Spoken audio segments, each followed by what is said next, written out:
번째 발표는 대한성서공회 성경원문연구소 소장이신 조지윤 박사님의 예수는 어떤 병을 깨끗게 하셨는가 신약성서의 레프라 번역 연구에 대한 논문 발표를 지금부터 시작하도록 하겠습니다. 총 발표 시간은 20분 내외이고요. 여러분이 발표자가 발표가 끝난 다음에는 발표 이후에 10분 동안 저희가 토론이 있습니다. 세 분의 발표에 공이 적용이 되고요. 그래서 여러분들이 지금 조준 박사님 발표를 들으실 때 질문하실 것을 메모를 하셔서 발표가 끝나면 바로 질문과 토론에 들어가도록 하겠습니다. 지금 10시 5분이니까요. 박사님께서는 10시 25분까지 발표를 해주시면 좋겠습니다. 예, 조준 박사님께 마이크 넘기겠습니다. 네, 감사합니다. 제가 그 한국여성신학회에서 이렇게 연락을 받았을 때, 오랫동안 고민했던 주제가 하나 떠올랐는데요. 저희 그 대한성서공회에서 계속 발간하고 있는 성경의 번역어에 대해 지금 한센인 연합회에서 1년에 2차례씩 와서 그 번역에 대한 이런 개정을 요구하고 또 새로운 번역에는 좀 다른 용어로 이렇게 바꿨으면 좋겠다는 의견을 계속 주셨습니다. 그래서 그것이 이제 2012년부터 그런 일이 있었는데 제가 오랫동안 고민하고 또 많은 분들과 논의하면서 그 사이 이제 자료를 좀 모으고 했어야 되는데 그걸 못하다가 이번에 여성신학회에서 참 좋은 주제로 이렇게 연구를 한다는 소식을 듣고 동력을 가지고 한번 이렇게 하게 되었습니다. 그래서 제가 논문 이제 시간이 한정되어 있기 때문에 어떤 부분은 스킵하면서 빠르게 읽어가도록 하겠습니다.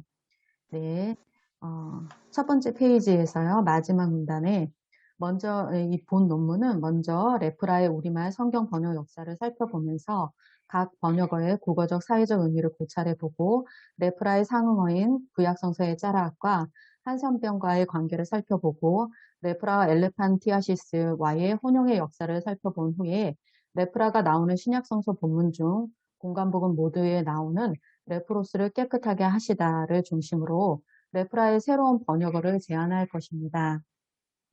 두 번째, 다음 페이지입니다. 두 번째 문단입니다.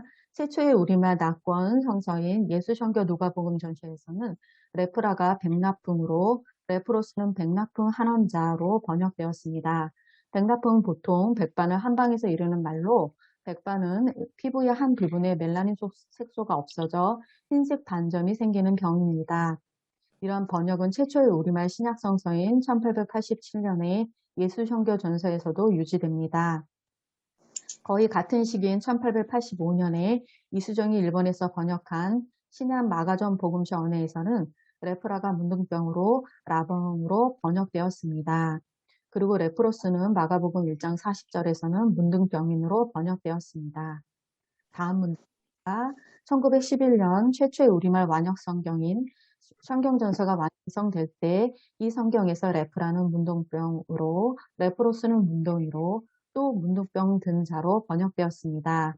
이 성경은 1938년 성경개혁으로 개정되면서 우리말 성경은 한말과 일제강점기에 한국어를 지키는 보루가 되었습니다.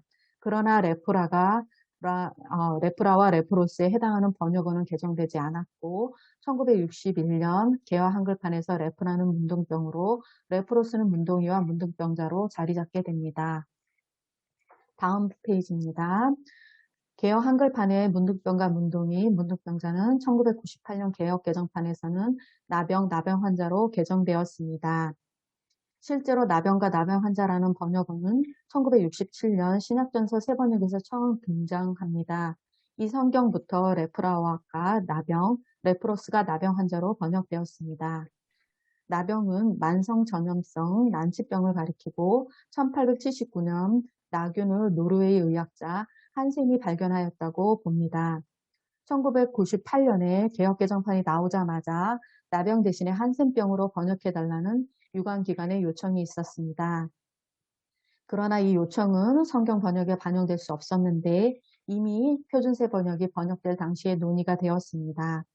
한센이라는 19세기 의사의 이름을 따라 만든 질병의 이름을 기원 전후에 걸쳐 기록된 고도의 문헌에 사용하는 것이 적합하지 않고 현대의학이 규명한 한센병과 구약의 히브리어 차라과 신약의 그리스어 레프라가 현재의 한센병과 같은 질병이 아닐 수도 있다는 논란이 있어서였습니다.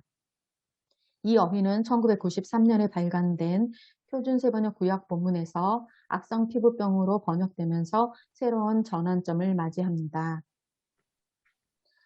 표준세번역 신약에서는 나병으로 번역하면서 각주의 나병을 포함한 여러 가지 악성 피부병을 말함이라고 하였습니다. 이 번역은 표준세번역의 개정판인 세번역에서도 계속 유지됩니다. 다음 페이지입니다. 신약성서의 레프라는 기원전 250년경 70인역에서부터 사용된 어휘입니다. 히브리어 구약성서 차라앗의 70인역 상응어가 레프라입니다. 차라앗을 다루는 데 있어서 중요한 본문이 레위기 13장부터 14장입니다. 한센병은 기원전 600년경 인도와 중국에 있었던 것으로 알려져 있는데 팔레스타인에는 아마도 기원전 326년에 알렉산더 대왕과 함께 아시아를 정복한 군인들에 의해 퍼졌으며 팔레스타인뿐 아니라 유럽 전역의 군사, 종교 및 상업 경로를 따라 퍼졌을 것이라는 견해가 지배적입니다. 한센병이 뼈에 끼치는 영향에 대한 학문적 지식이 점차 늘어나면서 덴마크 고고학자인 뮬러 크리스텐센은 이집트에서 기원전 6000년부터 기원 후 600년에 걸쳐 나온 이제 유고를 검사했는데 단 2개에서만 한센병이 있었다는 연구 결과를 내놓았습니다.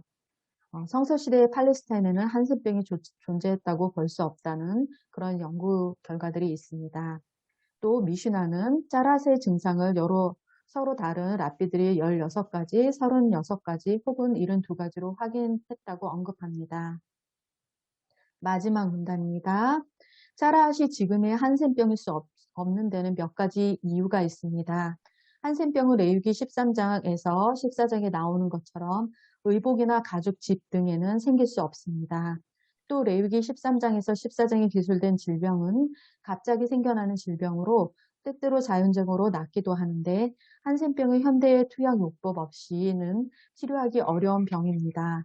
한센병은 수년에 걸쳐 진전되는 병으로 제사장이 7일 안에 외모의 변화를 알아채기에는 너무나 짧습니다. 구약성서의 짜라앗이 묘사하는 본문과 한센병의 증상과는 다릅니다. 그러므로 1960년대 이전에 이미 수년간 많은 의료 전문가들이 히브리어 차라 및 그리스어 레프라를 나병이나 그에 상응하는 어휘로 번역하는 데 문제를 삼아왔습니다. 세계성서공회연합회가 발간하고 있는 성서 번역가 학술지인 The Bible Translator에서는 1960년부터 본격적으로 이 문제를 다루었는데 특히 한센병 전문가들은 레위기 13장과 14장에 묘사된 증상이 한센병과 일치하지 않는다는 것을 지적합니다. 네, 세 번째 문단입니다. 이렇게 성서 고고학과 주석학, 병리학, 언어학에 의하면 구약성서의 차라시 한센병일 수 없습니다. 그런데도 대부분의 서구의 전통적인 성경 번역들이 짜라스를 나병으로 번역하는 이유는 무엇일까요? 그 이유는 레위기 외에 짜라스에 나오는 구약성서 본문들을 보면 추측할 수 있습니다. 하나님이 크게 분노하셨을 때 차라스로 사람을 치시는 경우가 있는데 미리암, 요압의 집안에 생긴 그 질병의 환자 게하시, 우시아 왕이 이에 해당됩니다. 이런 본문들 때문에 구약성서에서 차라앗은 하나님의 저주 내주는 형벌이라는 강한 인식이 생기게 되었고 그 질병에 걸린 사람들에 대한 편견이 생기게 되었습니다. 그와 함께 인류 역사상 피부에 일어나는 질병 중 가장 치명률이 높고 전염성이 있다고 여겨지는 나병에 대한 두려움이 함께 맞물리면서 성경의 번역어로 계속 유지되었고 나병에 대한 편견과 차별은 더욱더 강화되었습니다. 히브리어 구약성서의 짜라앗을 그리스어 70인역에서 번역할 때 레프라는 짜라앗과 마찬가지로 그리스에서 다양한 종류의 피부 상태를 가리키는 총칭적인 개념을 가지고 있었고 지금의 한센병을 가리키는 것은 아니었습니다. 기원 전후의 그리스어 저자들은 지금의 한센병을 가리켜 엘레판티아시스라고 하였습니다. 마지막 문단입니다. 그렇다면 왜 그리스어 레프라가 지금의 영어 레프로시로 번역된 것일까요? 한센병 의료 전문가인 조스 안데르센은 엘레판티아시스와 레프라는 라는 용어의 혼란이 일어난 것은 아랍어 번역 때문일 것으로 봅니다. 비잔틴 제국 붕괴 후 아랍 의사 요하니스 크리소로하스는 그리스어 엘레판티아시스를 아랍어 주잠으로 번역하였습니다. 주잠은 코란에 나오는 용어로 히브리어 차라과 유사한 개념입니다. 그런데 크리스로하스는 이 주잠을 엘레판티아시스와 연결시킨 것입니다. 다음 장입니다. 이때부터 용어의 혼란이 시작되었습니다. 오늘날의 한센병을 가리켜 어떤 사람은 라틴어 레프라라고 했고 또 어떤 사람들은 라틴어 엘레판티아시스라고 했습니다. 성경 번역의 경우에는 대부분의 라틴어 성경 번역자들과 기원후 5세기의 제롬이 70인역 구약성서와 그리스어 신약성서의 레프라를 따라 라틴어 레프라로 번역을 하였습니다. 그리고 영어 번역자들도 동일한 관행을 따라 그것을 레프로시로 번역하였고 전통적인 영어 역병인 KJV, RSV, NRSV, 최근의 ESV까지도 레프라를 레프로시로 번역하였습니다. 그런데 19세기에 이르러 오히려 라틴어 레프라에서 온 영어 레프로시가 라틴어의 나병에 국한되어 사용되었고 엘레판티아시스를 나병을 가리키는 용어로 사용하지 않게 되었습니다. 그러나 이미 히브리어 차라과 그리스어 레프라를 영어 레프로시로 번역하는 것이 가능이 되어 있었던 것입니다. 특히 신약성서의 레프라를 나병으로 옮기지 않으면 예수 그리스도의 기적적인 치유 사역을 약화시킨다는 견해가 여전히 있었습니다. 그리스어 신약성서에서 레프로스는 13에 나오는데 공간복음에서 예수의 치유 사역과 관련하여 나옵니다. 아래의 본문입니다. 다음 장입니다. 이 본문들에서 치유 행위의 주체는 예수시고 레프라는 레프로스나 레프로이를 깨끗하게 하시는 사역에서 언급됩니다. 신약성서 학자들 중에는 레프라를 나병으로 보고 위의 본문을 해석하는 경우도 있으나 최근의 연구 결과들은 다른 것 같습니다. 독일어 바워 사전을 보면 레프라, 나병, 피부와 내부 기관의 결절과 홍 모형을 형성하는 결절성 나병과 지체를 썩어 떨어지게 하는 신경성 나병으로 구별된다. 하지만 2000년에 수정 보완된 영어 바우에서는 레프라, 심각한 피부병, 나병 포함 그리스어 의료 전문가들은 레프라라는 용어가 다양한 피부 질환을 포함한다고 본다라고 명시하고 있습니다. 다음 페이지입니다. 로와 나이단 사전에서는 레프라, 현재 나병으로 간주되는 것을 포함하는 두려운 피부 상태일 뿐 아니라 전염성 피부 질환의 특정 유형으로 그 결과 어떤 사람이 제의적으로 부정한 것으로 간주되어 다른 사람들과의 정상적인 관계에서 배제된다. 12쪽입니다. 최근의 신약성서 학자들 중에는 레프라를 한센병을 포함한 다양한 피부병으로 보기도 하고 차라 연구를 했던 한센병 전문가들의 의견을 받아들여 한센병과 무관한 여러 피부병의 총칭으로 보기도 합니다. 실제로 신약성서 본문에는 레프라에 관한 구체적인 증상이 언급되어 있지 않습니다. 그러므로 어떤 질병인지 확실히 알 수 없기 때문에 그 어휘가 사용된 사회적 문화적 맥락을 살피는 것이 중요합니다. 레프로스를 깨끗하게 하시다의 본문에서 레프라와 호응되는 동생 카타리존은 레프라가 나오는 데서 10회가 나옵니다. 그 다음 페이지입니다. 카타리존은 레프로스의 요청인 깨끗하게 하실 수 있나이다 등에서 나오는데 70인역에서 이 동사는 제의적 정화의 의미를 담아 깨끗하게 하다라는 의미로 사용되었습니다. 본문에서 깨끗하게 하다가 이토록 강조되는 것은 레프로스가 예수를 만나기 전에는 깨끗하지 않았다는 것을 전제로 합니다. 그것은 도덕적으로 위성적으로 깨끗하지 않았다는 것이 아니라 제의적으로 깨끗하지 않았다는 것을 의미합니다. 그 다음 문단입니다. 신약시대의 유대교 사회는 정결체계 하에 있었고 정결과 부정, 깨끗함과 더러움을 구별하는 정결법이 사회 체계의 근간을 이루었습니다. 그러므로 레프라에 걸린 사람의 요청은 이미 그 기본 체계를 흔드는 것이었습니다. 예수께 자신이 가지고 있는 제의적 오염, 즉 부정적 금기를 제거해달라고 요청하는 것입니다. 그가 저를 낫게 하실 수 있나이다가 아니라 깨끗하게 하실 수 있나이다라고 한 것은 질병 자체의 치유보다는 그가 처한 사회적 죽음에서 벗어날 수 있게 해달라는 요청입니다. 그 다음 페이지입니다. 예수께서 한마디 말씀으로 레프로스를 깨끗하게 하실 수 있음에도 불구하고 불쌍히 여기사 손을 내밀어 그에게 대시며 말씀하십니다. 예수는 정결과 부정, 깨끗함과 더러움을 구별하는 그 경계 자체를 무너뜨리시고 레프로스의 부정한 상태를 압도하십니다. 내가 원하노니 깨끗함을 받으라. 이 말씀으로 예수의 거룩함이 레프로스에게 옮겨가 치유됩니다. 예수는 그의 부정함을 정결함으로 바꾸시고 그를 사회적 죽음으로부터 부활시키십니다. 곧 레프라가 그 사람에게서 떠나가고 깨끗하여진지라. 그가 깨끗해지는 현상은 모든 사람이 보고 알 만큼 즉각적이고 급격한 변화로 일어났습니다. 이것은 자연적인 것이 아니라 기적적인 것입니다. 그 다음 문단입니다. 레프로스는 이제 선교사의 전형처럼 자신이 깨끗하게 된 것을 많이 전파하여 널리 퍼지게 합니다. 그의 병은 이제 그가 완전히 깨끗한 점을 가시적으로 증명하는 역할을 할 뿐 그에게 어떤 역할도 하지 않는 것입니다. 그러므로 본문에서 중요한 것은 레프라가 어떤 종류의 질병이었느냐 보다는 성시대 사람들이 그 질병을 어떻게 여겼고 그에 대해 사회적, 종교적, 문화적으로 어떻게 반응했느냐입니다. 그러한 상황에서 레프로스가 예수께 했던 간절한 요청과 몸짓, 또 이를 받아들이셨던 예수의 번역적 몸짓과 그 말씀이 중요합니다. 그 중심에 동사 카타리조가 있습니다. 다음 페이지입니다. 마지막 문단입니다. 우리말 역본들이 카타리조를 깨끗하게 하다로 번역할 때 적어도 낫다와는 다른 표현이었다는 것을 독자들이 그 부분을 자연스럽게 받아들인다는 것을 알 수 있습니다. 좀 더 기대하기는 이 본문이 성서시대의 정결체계와 관련이 있었다는 것, 예수께서 레프로스에게 하신 사역이 얼마나 병역적이었는지까지를 읽어낼 수 있기를 기대하는 것입니다. 그렇다면 이제 이때 레프라는 반드시 나병으로 번역되어야 하는가 의구심이 생깁니다. 그 다음 페이지입니다. 가운데 부분입니다. 그렇다면 레프라를 한센병과 관련이 없는 서술적인 표현을 사용해서 번역할 필요가 있을 것입니다. 그리고 예시로 몇 가지 역본을 들어보았습니다.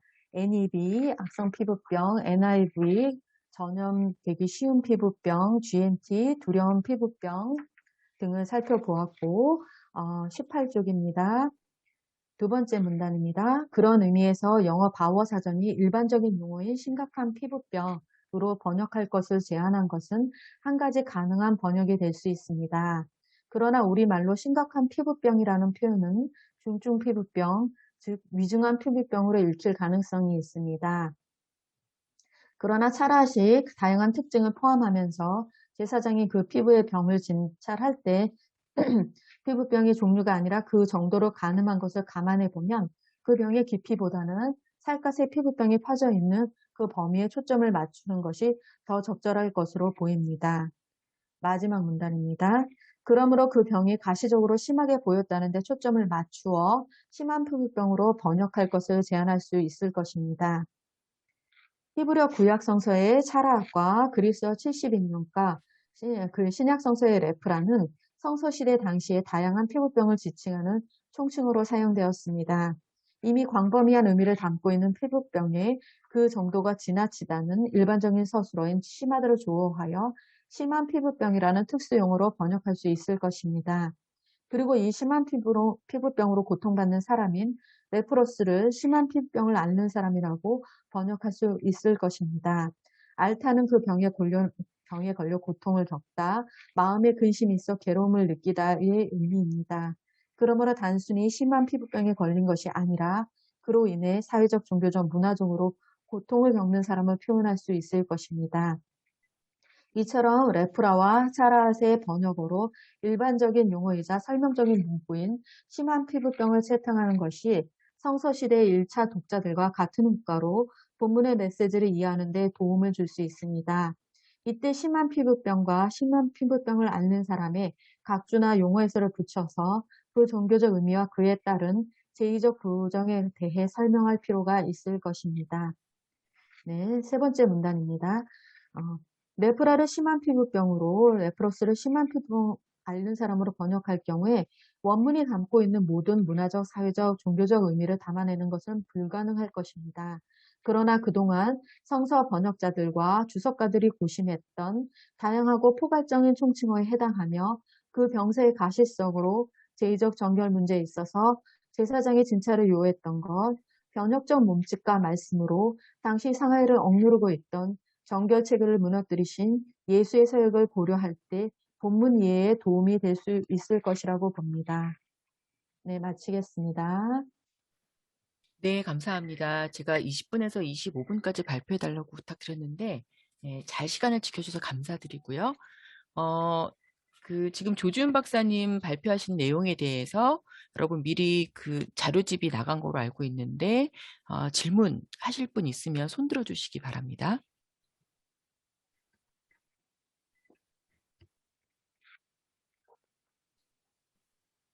저같이 이해가 없는 사람도 이렇게 쉽게 글을 쓰셔서 되게 많은 공부가 저는 개인적으로 된 것 같은데 여러분들 중에 이렇게 더 궁금하거나 어, 질문이 필요하신 그런 부분들이 있으시면 예, 손을 들어주세요. 손 들었는데 안 보이시나 봐요. 네네. 제가 잘 보이지 않아서 예, 말씀을 좀 해주시겠습니까? 네, 안녕하세요. 저는 이주아라고 합니다. 이주 제가 선생님. 네네. 네, 일천한 부분인데 이렇게 새로운 걸 알게 돼서 너무 기쁘고 재밌게 잘 들었는데요. 지금 궁금한 부분이 이거를 심한 피부병이랑 했을 때랑 저 진짜 아무것도 모르는 부분이라서 좀 무식한 질문이라도 이해 부탁드립니다. 뭐라고 그래야지? 심한 피부병이라고 했을 때랑 예를 들어서 아니면 그 앞에 나왔던 뭐 악성 피부병이라든지 아니면 뭐 나병이라든지 이렇게 했을 때에 몇 개의 경우의 수가 있을 때, 그때 네네. 예수께서 깨끗하게 하신 사역의 중점이 달라지거나 뭐 이런 부분이 있나요? 카프리조라고 하는 부분에서. 예, 카타리조가 이제 깨끗하게 카타리조. 하단, 예, 카타리조가 깨끗하게 하다라는 의미인데요. 이제 이 호흡 관계를 봤을 때 악성 피부병으로 되어 있는 경우에는 이제 그 한센인 의료 연구하시는 분들도 그렇고 일반 그 피부 의료 연구가들도 악성이라고 하는 것은 피부암을 가리키는 거고, 그 다음에 당시에 구약성서에서 의사가 안 나옵니다. 구약성서에 딱 한 군데 의사가 나오는데 그것도 이제 비유적으로 나오고, 이 피부병을 진찰하는 사람은 그 제사장이에요. 이제 제사장이 암을 진찰할 정도의 그러한 상태가 아니고, 제가 개인적인 제 경험을 말하자면 저희 아이가 지금 12살인데 몇 년 전에 그 물사마귀 병을 앓았거든요. 근데 이게 처음에는 되게 이렇게 조그맣게 시작됐다가 온몸에 퍼져요. 뭐 이렇게 퍼지는데 그때 레위기 시대 당시에 보면은 이것이 피부병이 가시적으로 보일 경우에 그때 제사장이 가서 진찰을 합니다. 그래서 이것이 자연적으로 낫기도 하고 어떤 경우에는 이게 심해지기도 하는 거예요. 근데 이게 꼭 나병이어서가 아니라 일반적인 피부병이기 때문에 이것이 심해지기도 하고 자연적으로 낫기도 한다. 이렇게 보는 거거든요. 근데 요거와 함께 연결해서 예수 시대의 당시에 이제 그 레프라도 읽어야 그래야 이 구약성서의 제2정결 체계와 함께 묶어서 같이 읽을 수 있다. 그리고 이제 저희 성경 번역을 할 때 관주라는 것이 있습니다. 그래서 관주는 신약성서와 관련된 이제 구약성서의 관주를 묻기도 하고요. 구약성서에다가 신약성서 관련 구절을 묻기도 하거든요. 이때 이제 같은 용어로 번역을 하는 것이 신구약을 함께 같이 읽을 때 도움이 되는데 이때 이제 악성 피부병이라고 레위기에 해버리고 신약에도 그렇게 해버리는 경우에는 본문을 읽을 때 어려움이 있습니다. 그래서 이제 심한 피부병으로 제안을 한 건데요. 제가 논문에서 지금 스킵한 부분이 있는데 악성 피부병은 이제 피부암으로 보는 경우가 있고 그 다음에 이제 두려운 피부병이라고 하면 개인적인 감정이 섞인 그래서 그 당시에 정결체계라든지 가시성이라든지 이런 것을 드러내는데 좀 약한 부분이 있다. 이렇게 보고 있고요. 그리고 심각한 피부병에 대해서도 이제 고민을 해봤는데 병이 심각하다는 되는데 병이 심하다. 이거는 굉장히 좀 어울리지 않는 호응 관계고요. 또 심각한 피부병은 그 또한 호응이 어울리지 않고 오히려 심한 피부병에 호응이 어울리는데 중증 피부병으로 번역한 이제 번역도 있습니다. 일본어 성경 같은 경우에는. 하지만 이 병의 깊이보다는 가시성이 더 중요하다. 이것이 이제 레위기 13장 14장에 나와 있는 병에 대한 이제 설명과 연결해서 읽을 때 그 부분이 중요하다라고 보고 있고요.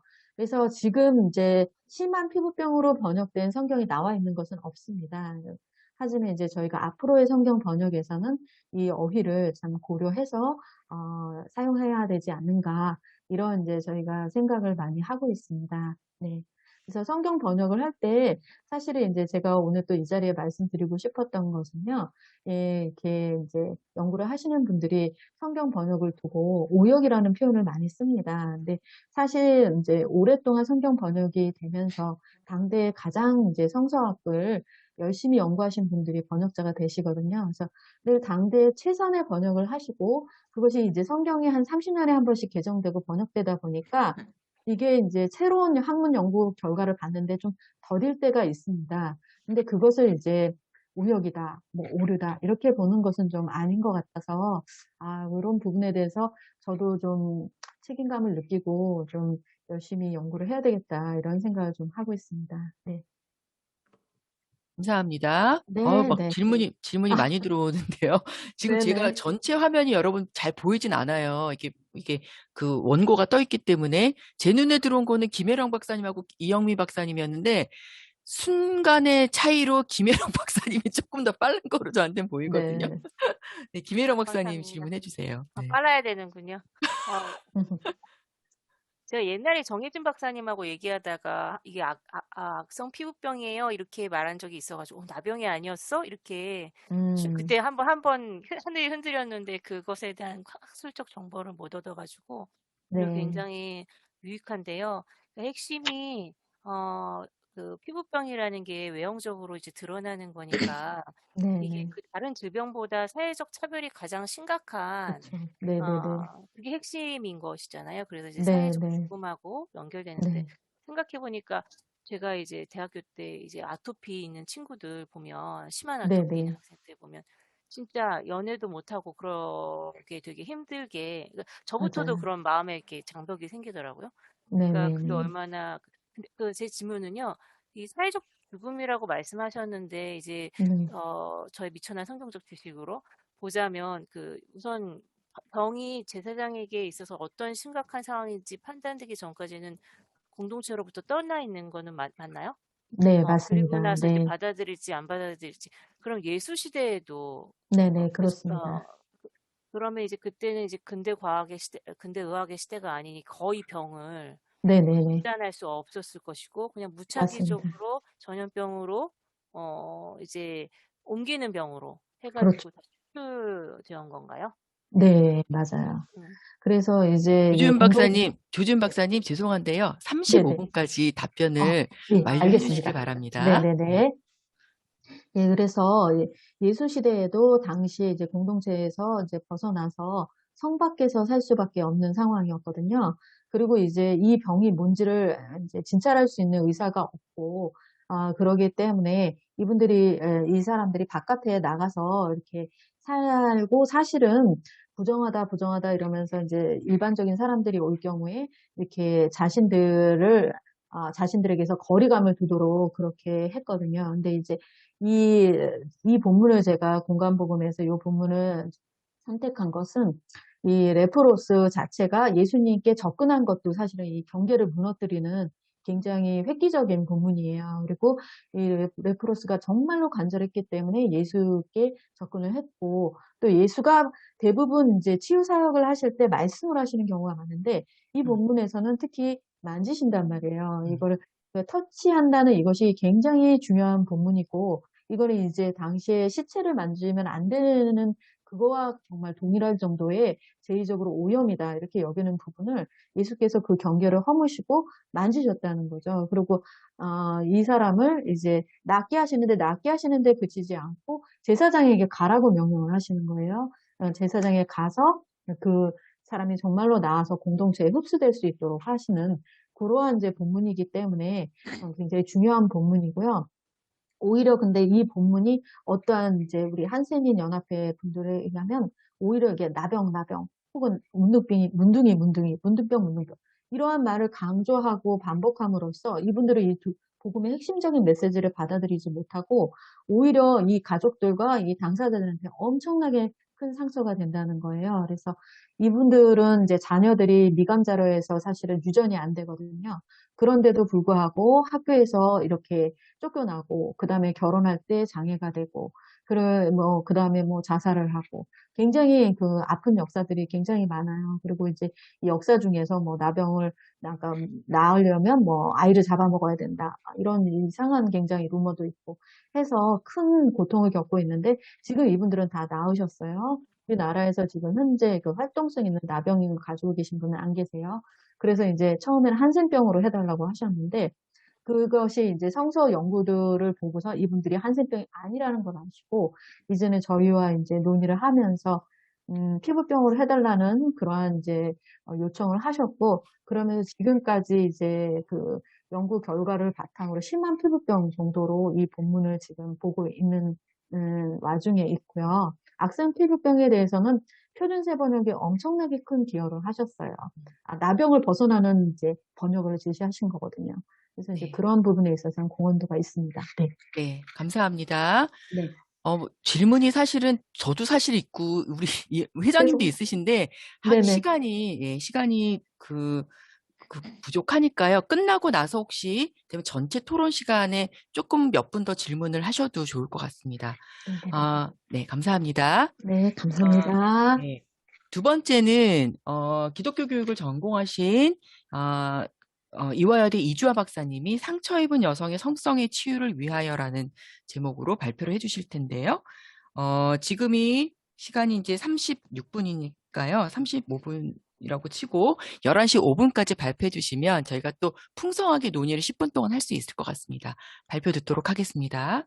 10시 55분까지 하면 되는 거죠? 네네. 10시 55분까지 하시면 10시 네. 55분이나 11시까지인가요? 예. 10시 55분까지 하시면 10분 동안 저희가 좀 넉넉하게 토론을 할 수 있어요. 네. 네. 질문이 네, 많을 것 같아서. 안녕하세요. 네, 이주아입니다. 저의 문제의식은 그때 저희가 이제 N번방 이 사건 가지고 온 국민이 그렇게 많이 상처와 이제 충격을 받았음에도 불구하고 사실 그거는 홀로 생겨난 게 아니라 저희 사회를 굉장히 오래된 여성에 대한 이제 대상화와 수단화 그거잖아요. 근데 보면은 N번방을 가지고 그렇게 난리를 쳐놓고는 또 리얼돌은 수입하고 있다는 거죠.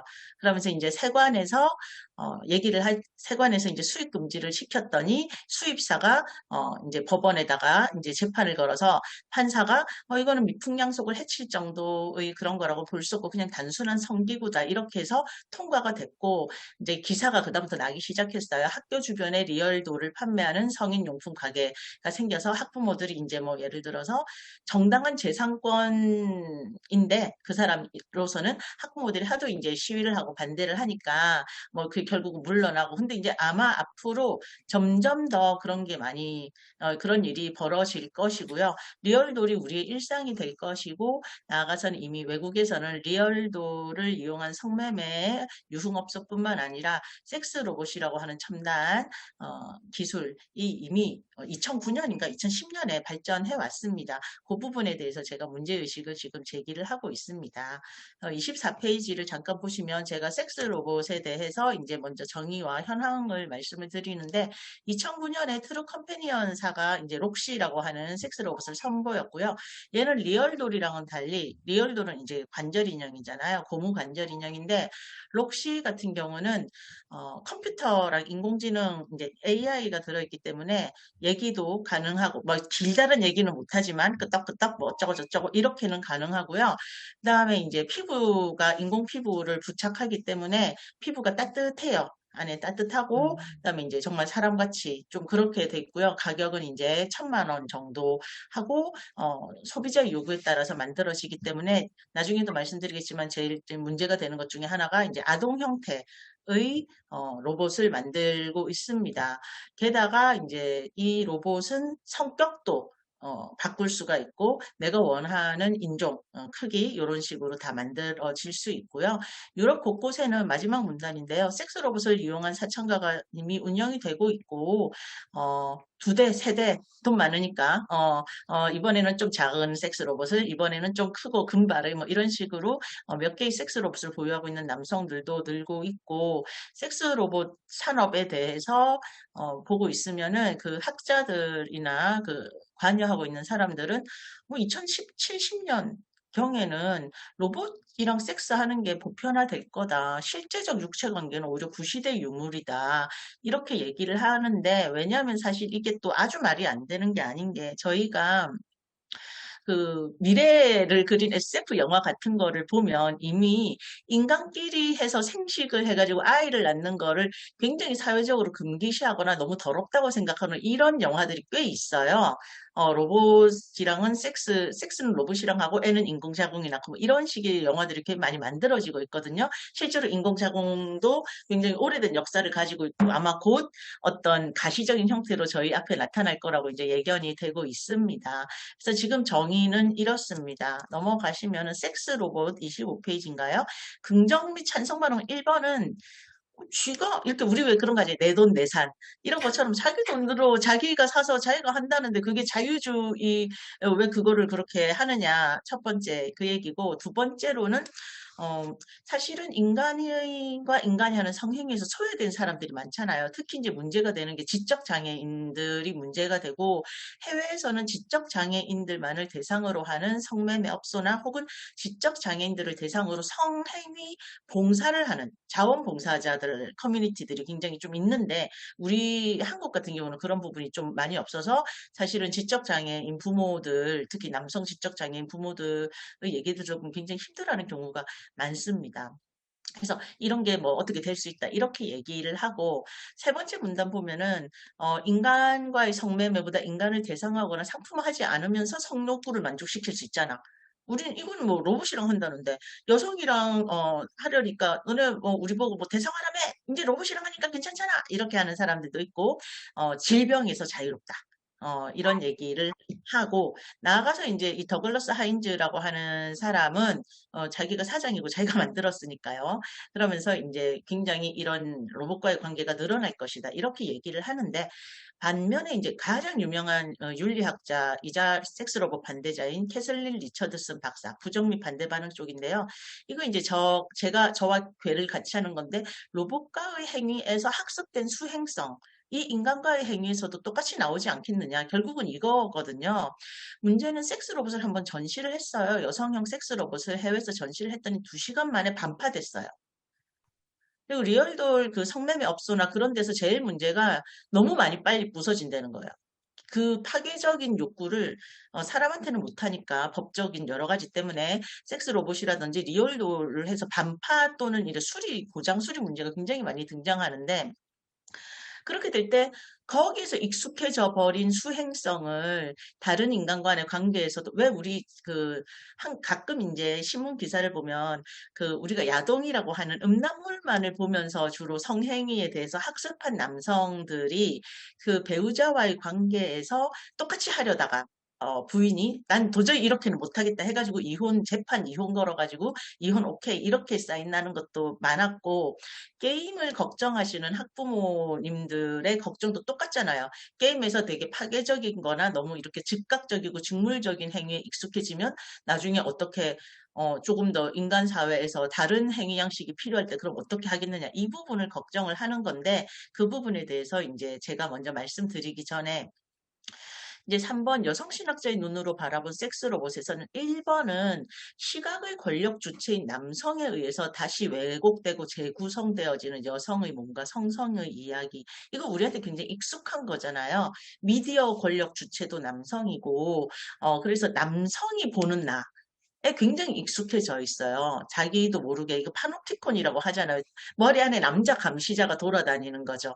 그러면서 이제 살이 찌면 자기도 모르게 그게 이미 굉장히 내재화되어 있기 때문에 어차피 여성은 그렇게 자신의 몸을 굉장히 억압하고 있는데 섹스 로봇 사진이라든지 다큐멘터리를 보시면은 게임에서 남성들이 구현하고 있는 여성의 몸, 그러니까 상적인 여성의 몸이잖아요. 가슴은 이만하고 허리는 짤락해서 장기는 하나도 안 들어갈 것 같은데 둔부는 또 굉장히 풍만해서 오로지 이제 어떤 생식기적 성행위나 남성의 그런 성욕만을 자극하게 하는 그런 여성의 몸으로 이제 게임에서 여성을 그렇게 구현해놔서 제가 2016년에도 한번 여성신학회 문집에 그 글을 쓴 적이 있었는데 이게 이제 3D로 나타나 버린 거예요. 예. 그랬을 때 그 남성이 바라는 그 섹시한 어떤 인체의 구성 요소나 물리적 역학 등을 모조리 무시한 그 몸이 여성의 현실의 신체의 현실의 여성의 몸에 어떤 영향을 미칠 거냐라고 했을 때 이미 굉장히 그런 것에 익숙해져 있고 내면화된 여성의 몸에 대한 이미지를 훨씬 더 억압할 수 있다는 거죠. 예.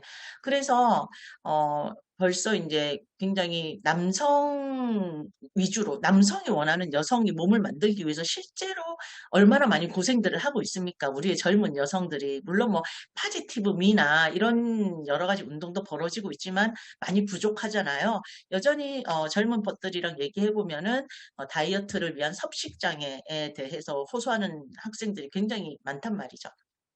그래서 여성의 몸을 재단하는 새로운 사회공학으로 작용할 것이다. 이런 생각이 들고 두 번째로는 아까 말씀드린 남성 주체적인 수행성, 남성 중심적인 성행위와 여성형 섹스 로봇과 이제 남성 중심적인 성행위만을 하면서 어떤 인격이라든지 남성다운 성행위가 무엇인지를 잘못 학습해버린 남성은 그럼 어떻게 할 것이냐. 아까 말씀드렸다시피 음란물을 보면서 여성과의 성행위를 학습해버린 남성이 그 이후의 사회생활이라든지 부부생활에서 굉장히 애로를 겪어서 이혼에 이르기까지 하는 일이 사실은 비일비재 하거든요. 찾아보면은 저보다 더 잘하시는 상담가 선생님들도 계시지만 그런데 이제 이렇게 기능적이고 분절적이고 도구적인 성행위에 익숙해져 있는 섹스 로봇은 그리고 강간 모드도 있어요. 레지스턴스 모드라고 있는데 여자가 섹스 로봇은 나를 싫어하는 성격으로 만들 수가 있어요. 그래서 내가 어떤 행위를 할 때 no, no, no라고 하는데 그냥 하는 거예요. 그걸 이제 레지스턴스 모드라고 하는데 그런 것까지 다 있고 어떤 부위든 성기로 만들 수가 있어요. 그러니까 지금 기본 형태는 구강, 항문, 질의 세 개 기관인데 이렇게 귀라든지 이런 부분 있잖아요. 이런 부분도 소비자가 원하면 전부 성기를 삽입할 수 있도록 그렇게 만들어 줍니다. 그랬을 때 그 섹스 로봇에 익숙한 남성이 인간인 여성과 어떤 그런 상호 주체적인 성행위를 과연 수행할 수 있겠느냐. 이미 굳어져 버린 수행성을 어른이 된 후에 고치기는 굉장히 어렵잖아요. 사실 그게 굳어져 버린 뒤에 고치기는. 그랬을 때 남성도 또 하나의 피해자가 될 수 있다는 거죠. 그것이 처음에는 좋아 보였겠지만 마치 게임을 좋아하고 재밌어 하다가 게임이 중독되면 그 청소년이 피해자가 되는 것처럼 예, 그런 부분에서 이제 여성 신학자는 우려를 표시를 했고요. 그래서 이제 여기 29페이지를 보면은 첫 번째로 미디어 생태학자들에 따르면 우리가 살아가는 문화는 우리를 구성하는 환경 그 자체입니다. 그러니까 쉽게 생각해 보면 이게 그냥 성기구지 뭐 왜 그러는데 이러지만 사실 그렇지 않잖아요. 아이를 길러보신 그 학부모들은 압니다. 애한테 책을 골라주잖아요. 이 책은 좋은 책. 그쵸? 이게 미디어의 형태의 문제가 아니라 콘텐츠의 문제인데 책도 그렇게 골라주는데 우리가 만약에 리얼돌이 가득한 세계에서 살고 있는 아이들은 어떤 사고방식을 형성하게 될까요? 저는 그게 너무나 두렵습니다. 그것이 익숙해져 버리는 현실이. 두 번째로 교육학적 관점에서 살펴보아도 똑같은 얘기를 하는데 엘리어트 아이즈너는 우리를 둘러싼 모든 것들이 우리를 구성하는 환경, 내재적 교육과정이라고 얘기하죠. 명시적으로 평등하게 해! 라고 하지만 이미 불평등하게 여성이 뭐 남성은 다 멋있게 운전을 하는데 여성을 레이싱 걸만 하고 여성이 아무렇지도 않게 지금 우리 그런 거 너무 많이 보잖아요. 서울시에서 뭐 내렸는데 만삭 임산부한테 뭐 남편 반찬을 뭐 마련해 놓고 가라고 했다는 등 이런 거 굉장히 많이 나오잖아요. 그런 거 안에서 살고 있으니까 이게 굉장히 이거를 벗어나기가 어려운데 그걸 훨씬 더 강력하게 만들 수 있다. 이건 말도 안 되는 차원으로 그 얘기를 했습니다. 섹스 로봇은 따라서 첫 번째 가지고 있는 거는 이제 여성신학적 측면에서 성 개념을 어떻게 구축할 수 있느냐 해서 생식기 위주의 성이 아니라 몸 전체를 축하하는 성 개념을 도로테 젤레나 요즘 여성신학자들 또 몸신학자들이 많이 얘기를 하고 있지 않습니까? 성은 인간의 감각 전체다. 그래서 성은 바라보는 것에서부터 시작할 수 있고 왜 우리가 여자든 남자든 그러니까 동성이든 이성이든 좀 친한 사람한테 몸이 열리잖아요. 그러니까 거기서부터 시작한다는 거. 몸은 이미 감각이라는 거죠. 옛날에는 성폭행을 정의할 때 생식기적 결합이 있었냐 없었냐로 정의를 했잖아요. 그런데 지금은 어때요? 성폭력이라는 것이 생식기적 결합뿐만 아니라 시선도 희롱이죠. 기분 나쁘게 쳐잡았다도 시비거리가 된다는 거는 이미 과거에는 굉장히 생식기적 결합만 성이라고 생각했다면 지금은 자기도 우리 현대 사회가 이미 재개념화하기 시작했다는 거예요. 말도 성희롱이라고 하잖아요. 그거 왜 성희롱이라고 해요? 직접 닿은 것도 아닌데. 시각도 성희롱이, 시선 강간 이런 얘기가 이미 나오는 거는 재개념화하기 시작했다는 거예요. 성이란 사실 무엇인가에 대해서. 그래서 이제 몸 전체의 감각이고, 그래서 이 성이라는 것이 어떤 종합적인 부분으로 보면서 인격적인 몸과 성에 대해서 다시 이야기를 하기 시작해야 된다. 이런 얘기를 하고 있고요. 더 아시고 다 아시겠지만 이제 도로테 젤레의 그 사랑과 노동이라든지 하는 부분에서 인간의 성은 인간의 몸 자체다. 31페이지입니다. 이렇게 많이 얘기를 하고 있습니다. 두 번째로는 이제 타자화되고 도구화된 성이 아니라 잠시만요. 안 올라가네요. 상호적이고 연대적이고 관계적인 성 개념. 이때까지 성이라고 했을 때는 사실 전통 신학적 개념에서는 재생산. 이제 원래 결혼 안에서의 재생산을 위한 행위로 이제 많이 얘기를 했다라고 한다면, 물론 굉장히 여러 가지의 담론이 있지만, 새롭게 이제 여성신학에서는 상호적이고 연대적이고 관계적인 그런 성관계를 해야 된다. 이거는 여성신학뿐만 아니라 사실 전통신학에서도 얘기를 하죠. 전통신학과 여성신학의 차이점이라면 전통신학은 부부관계에서만 이제 이런 성관계가 있어야 된다라고 얘기를 하고 있다는 점이 조금 이제 차별화가 될 수 있겠지만 성관계에 있어서 이제 상대방을 굉장히 타자화하는 일이 사실은 배우자 관계나 애인 관계에서도 굉장히 많이 나타나는데 그게 아니라 진짜로 그 사람과 함께 더불어 즐거워하고 기뻐하는 나만의 만족이 아니라 그런 식의 이야기들을 굉장히 많이 사실은 하고 있잖아요.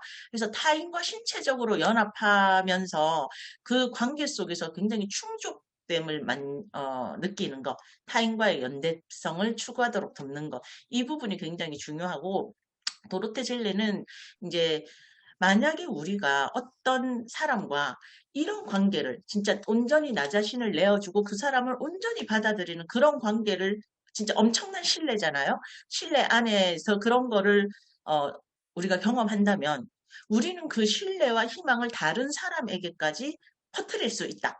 다른 사람에게까지 확장할 수 있다는 거죠. 굉장히 사랑을 많이 받은 사람이 누군가에게 잔인할 수는 없잖아요.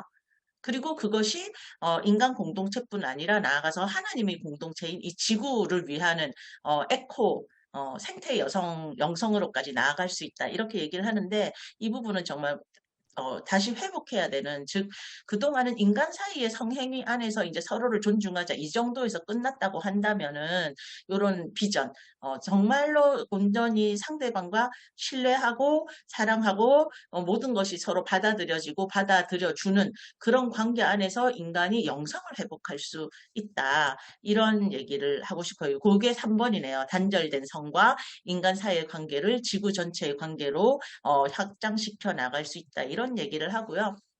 그럼 이렇게 하려면 어떻게 해야 되느냐라고 했을 때 이제 첫 번째로는 성과 몸의 경험을 풀어내고 재형성하기. 이건 이제 많이들 아실 거예요. 이건 이제 성별화된 공동체로 제가 먼저 말씀을 드렸는데 여성과 남성의 경험은 너무 달라요. 이건 성행위뿐만 아니라 사회적 경험도 달라요. 예를 들자면은 저희는 전부 밤길이 무섭잖아요. 강간포비아가 다 있고 여성은. 근데 제가 우리 밤길이 무서워라고 했을 때 저희 남편이 너무 깜짝 놀라면서 자기는 태어나서 한 번도 그런 생각을 해본 적이 없다는 거예요. 제가 그때 진짜 열받았어요. 왜 나는 무서운데 넌 안 무섭지? 이런 생각이 들면서. 그런데 성행위는 더더욱 멀어져 있을 것 같아요. 평범하게 밤길을 걷는 행위에서도 이렇게 경험의 차이가 큰데 성행위라고 했을 때 더더욱 멀어져 있을 것 같고 지금 이렇게 이런 성별 고정관념, 이 성행위 안에서 남성은 어떤 역할을 해야 되고 여성은 어떤 역할을 해야 되고 이게 여성만 억압하는 게 아니라 남성도 어마어마하게 억압을 하고 있어요.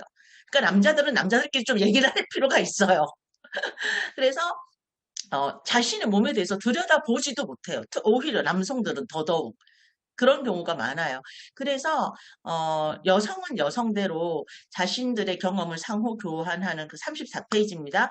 어떤 교육적 장으로 있을 수 있는 성별화된 공동체 안에서 자신들의 얘기를 하는 게 이제 메리 벨랭키가 이제 그런 얘기를 했잖아요. 여성들의 인식의 발달 단계에서 반드시 그런 모성적 권위 그러니까 나만 이렇게 생각하나라고 했을 때 같은 여성이 나도 그런 생각해봤어 라고 하는 그런 단계가 반드시 있어야 된다고 얘기했는데 실제로 이런 단계를 교환해서 만들어주는 경우가 많지 않아서 특히 성행위나 나의 몸과 성에 대해서 얘기할 때는 그런 부분이 있어야 된다고 생각하고 아까도 말씀드렸다시피 남성 또한 사정 마지막인데요. 공격적이고 적극적인 성 아니면 남성성에 대해서 사실은 남성들도 고통받고 있다.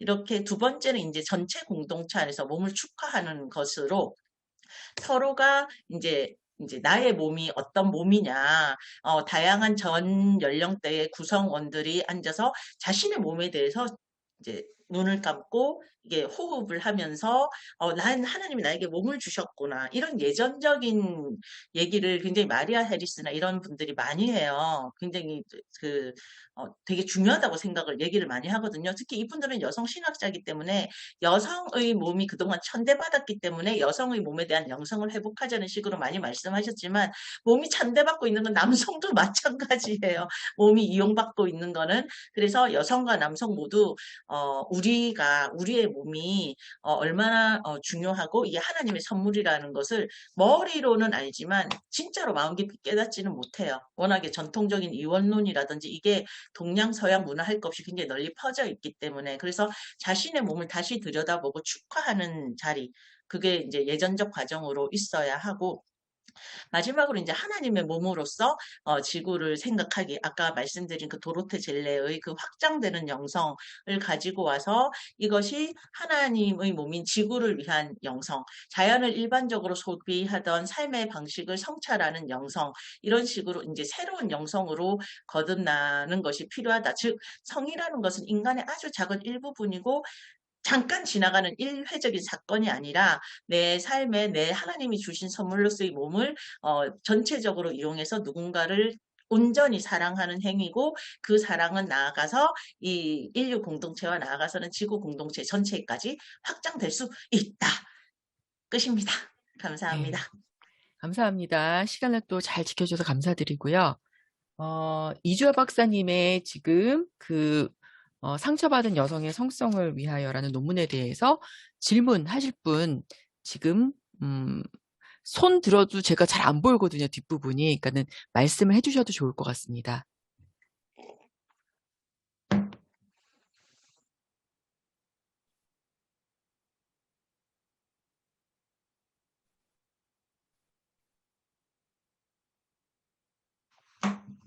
없으시면 저 하고 싶은데 아까 해가지고요. 다른 분 없으시면 할게요. 네.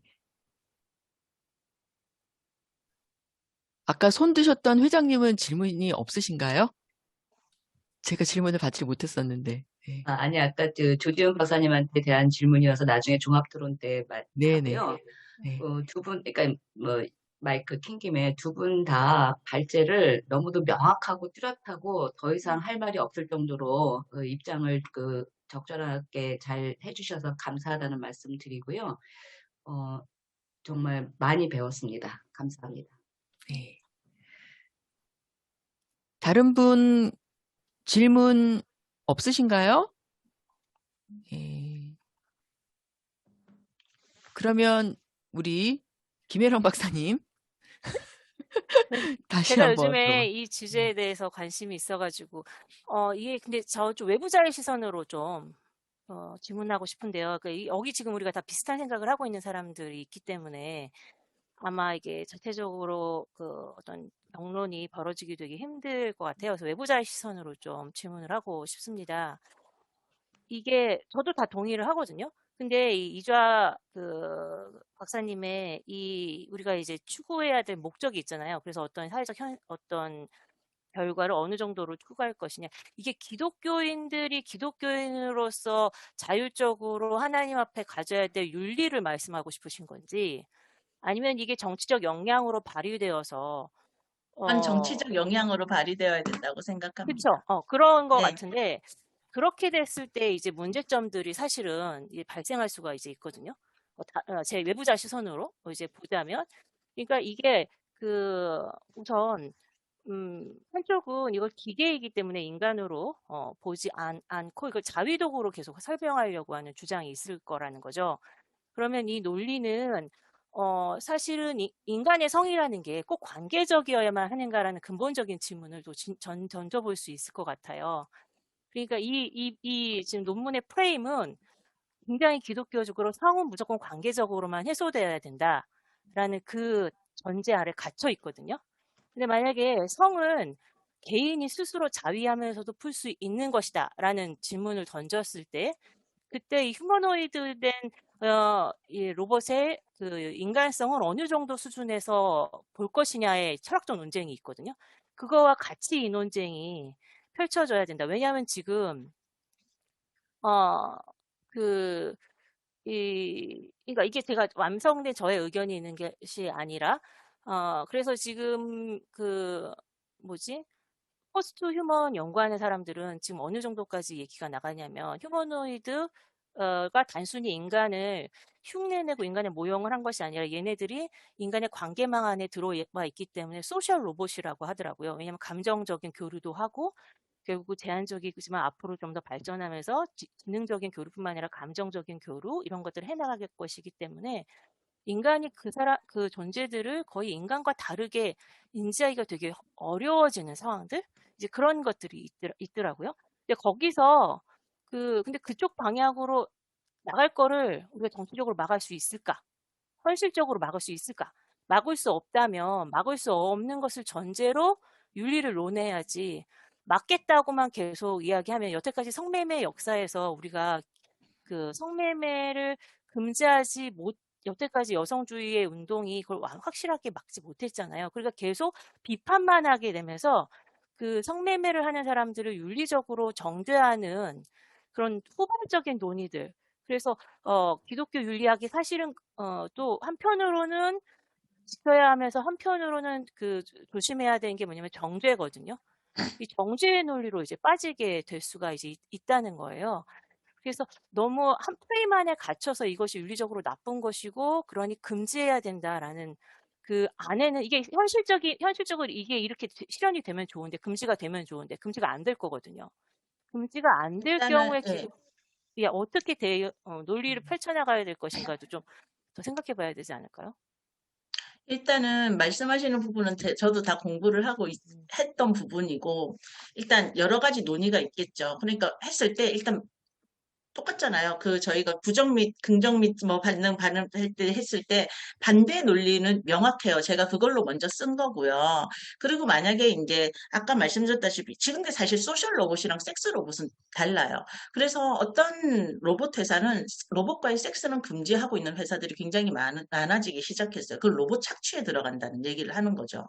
그러니까 로봇의 소셜 로봇이라고 했을 때 로봇 권리라든지 로봇 윤리라든지 이런 부분이 굉장히 이제 많이 나올 텐데, 그럴 때 로봇을 일방적으로 강간하는 모드를 가진 섹스 로봇은 로봇 윤리에도 사실은 맞지가 않지 않습니까? 그래서 그 부분은 조금 별외의 논의로, 만약에 소셜 로봇이 있다고 한다면 이 소셜 로봇 안에서 섹스 로봇이 어느 정도로 어느 상황까지 누구를 위해서 예를 들어서 서비스를 할 수 있겠느냐, 이 부분은 논의가 돼야겠죠. 문제는 지금 현 시점에서는 예를 들어서 자위 도구라고 했을 때 여성이 쓰는 남성의 생식기 그 자위 도구는 인간의 모습을 별로 하고 있지 않은데, 남성이 쓰는 그 자위 도구는 오나홀이나 이런 거 점점 인간을 닮아간다, 이런 얘기를 지금 많이 하고 있어서 그런 부분이 이제 있고, 두 번째 아까 말씀드렸듯이 맞아요. 성행위가 꼭 관계적이어야 하나 라고 했을 때 우스갯소리로 그 학생들이랑 주민센터마다 하나씩 비치해가지고 외로운 사람들이 공공적으로 사용할 수 있게 해. 막 이런, 왜냐면 아까 말씀드렸듯이 발달 장애인이라든지 이런 부분에 문제가 있잖아요. 그리고 꼭 관계적이어야 하나 했을 때는 그럼 자위도 죄냐 이렇게 나올 수도 있잖아요. 사실은 그런 부분이기 때문에. 근데 사실은 지금 말씀하신 부분이 다 맞는데 그거를 모든 논문 안에 모두 담기는 어려워요. 다 결이 다르게 논의가 되어야 되는 문제라고 생각하고 저는 원론적으로 지금의 섹스 로봇은 정말 문제가 있다. 이 얘기를 드린 거고 사셔서 소셜 로봇이라든지 섹스 로봇이라든지 무인 자동차라든지 키오스크라든지 하는 모든 기술에 대해서는 사실 시민적 공론의 장으로 좀 들어와야 될 필요가 있어요. 특히 이런 리얼돌이라든지 섹스 로봇 같은 거는 그래서 이제 기술 시민권 얘기를 많이 하지 않습니까? 그래서 기술 시민권이라는 건 어떤 기술이 있을 때 우리가 이 기술을 어느 방향으로 어느 정도까지 어떻게 사용하느냐에 대한 어떤 그러니까 어느 정도의 브레이크나 어떤 담론이라든지 하는 여러 가지 것들이 했을 때 치고 나가는 수준이랑 아무도 그걸 모르고 자기들끼리 치고 나가는 수준은 완전히 다를 거란 말이죠. 리얼적으로 판사가 그냥 혼자서 띡 하고 자기 판단으로 그냥 해준 거잖아요. 근데 그렇게 안 되게 미리미리 예를 들어서 어떤 사회적 압력이라든지 논의가 이미 있었다면 그런 차원에서 섹스 로봇에 대한 경각, 사회적 경각성. 그래서 저는 그냥 이런 여러 가지 이유를 들어서 반대다. 그럼 이제 또 어차피 말씀하신 대로 국감장에 그 국회의원이 섹스 로봇을 아니 리얼도를 들고 왔을 때도 이미 이제 다른 데는 다 뛰어들어서 산업으로 성장을 하고 있으니까 우리도 이 산업을 성장시키자 뭐 이런 얘기도 하잖아요. 했는데 문제는 이게 산업으로만 접근할 게 아니라 여러 가지 담론 공이 다 합쳐진 다음에 이게 성적 대상화가 이게 있느냐 뭐 산업이 있느냐 아니면 뭐 자위는 어떻게 할 것이 성인 조금 더 풍부한 담론이 있은 다음에 어떤 결정이 내려져야 되지 않겠느냐. 근데 비속어를 좀 써서 하는 꼬락서니를 보아하니 섹스로부터 곧 들어올 것 같아서 그걸 좀 조금이라도 어떤 식으로든 자꾸 이렇게 얘기를 자꾸 해보고 싶은 거죠. 예, 그렇습니다. 네, 감사합니다. 시간을 정확하게 지켜줘서 감사합니다. 사회자 입장에서는 시간을 잘 지켜주시는 분이 좋은 발표자이십니다. 그러면 이제 마지막으로 우리 정혜진 박사님의 몸의 정치학으로 본 마가복음의 정결 이데올로기 비판, 하혈하는 여인 치유 본문, 마가복음 5장 25절에서 34절에 나온 말씀 가지고 발표 듣도록 하겠습니다.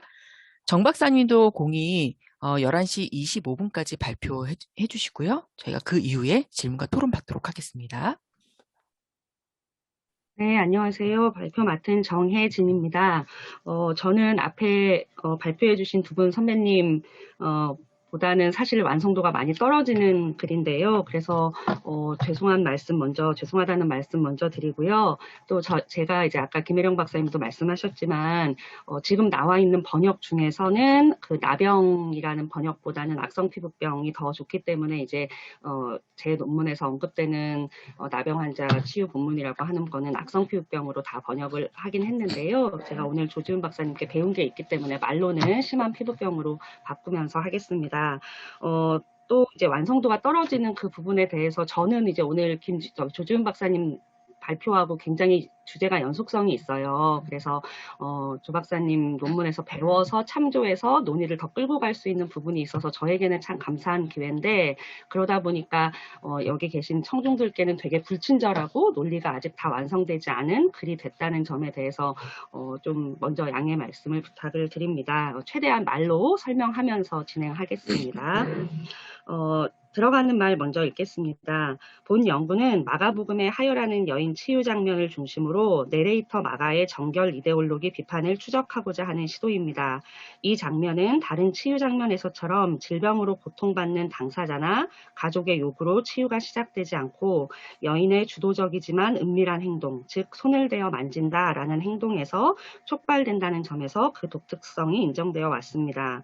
뿐만 아니라 여인의 행동에서 예수가 믿음을 발견하며 그녀의 구원을 확증해주기도 합니다. 이런 특징으로 인해 이 본문은 여성 신학자들의 관심을 많이 받아왔습니다. 한편 여성 신학자들의 입장은 이 본문을 레위기와 관련해서 정결 규정과 연결시켜 해석하느냐 아니냐를 두고 크게 나뉩니다.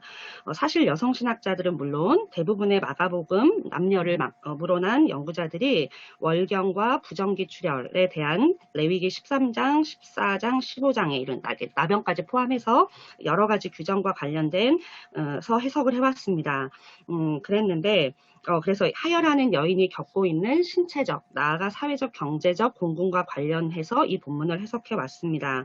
그러나 최근에 2000년 전후로 해서 일부 여성 신학자들이 이 본문에 명시적으로 정결에 대한 언급이 없다. 가령 앞에서 말씀해 주신 심한 피부병 환자의 경우에는 단어 자체가 깨끗하게 해달라라는 단어거든요. 근데 여기서는 깨끗하게 해달라라는 정결과 관련된 단어가 전혀 나오지 않아요.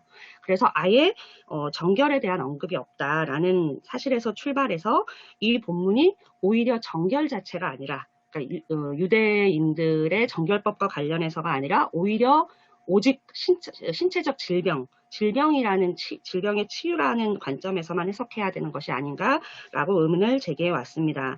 그래서 본 연구는 이러한 반론들을 비판적으로 읽었고 그 비판적인 본문에서 뭘 받아들여야 하고 뭐는 거부해야 되는지를 검토를 했습니다.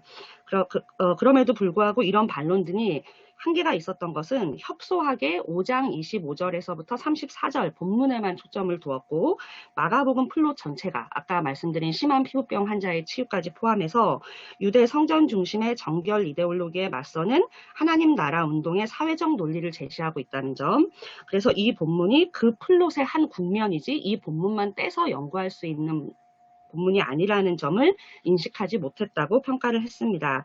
그래서 이 본문이 마가의 예수가 당시 정결관념에 의해 주변화된 존재들, 아까 말씀드린 심한 피부병 환자라든지 세리나 죄인, 여성, 이방인 등 하나님 나라의 온전한 이런 사람들을 하나님 나라의 온전한 구성원으로 받아들임으로써 성전 중심의 현실 지배체제와는 구별되는 사회로 하나님 나라 운동을 제시하고 있다는 점, 그 점에 주목해서 해석해보려고 합니다.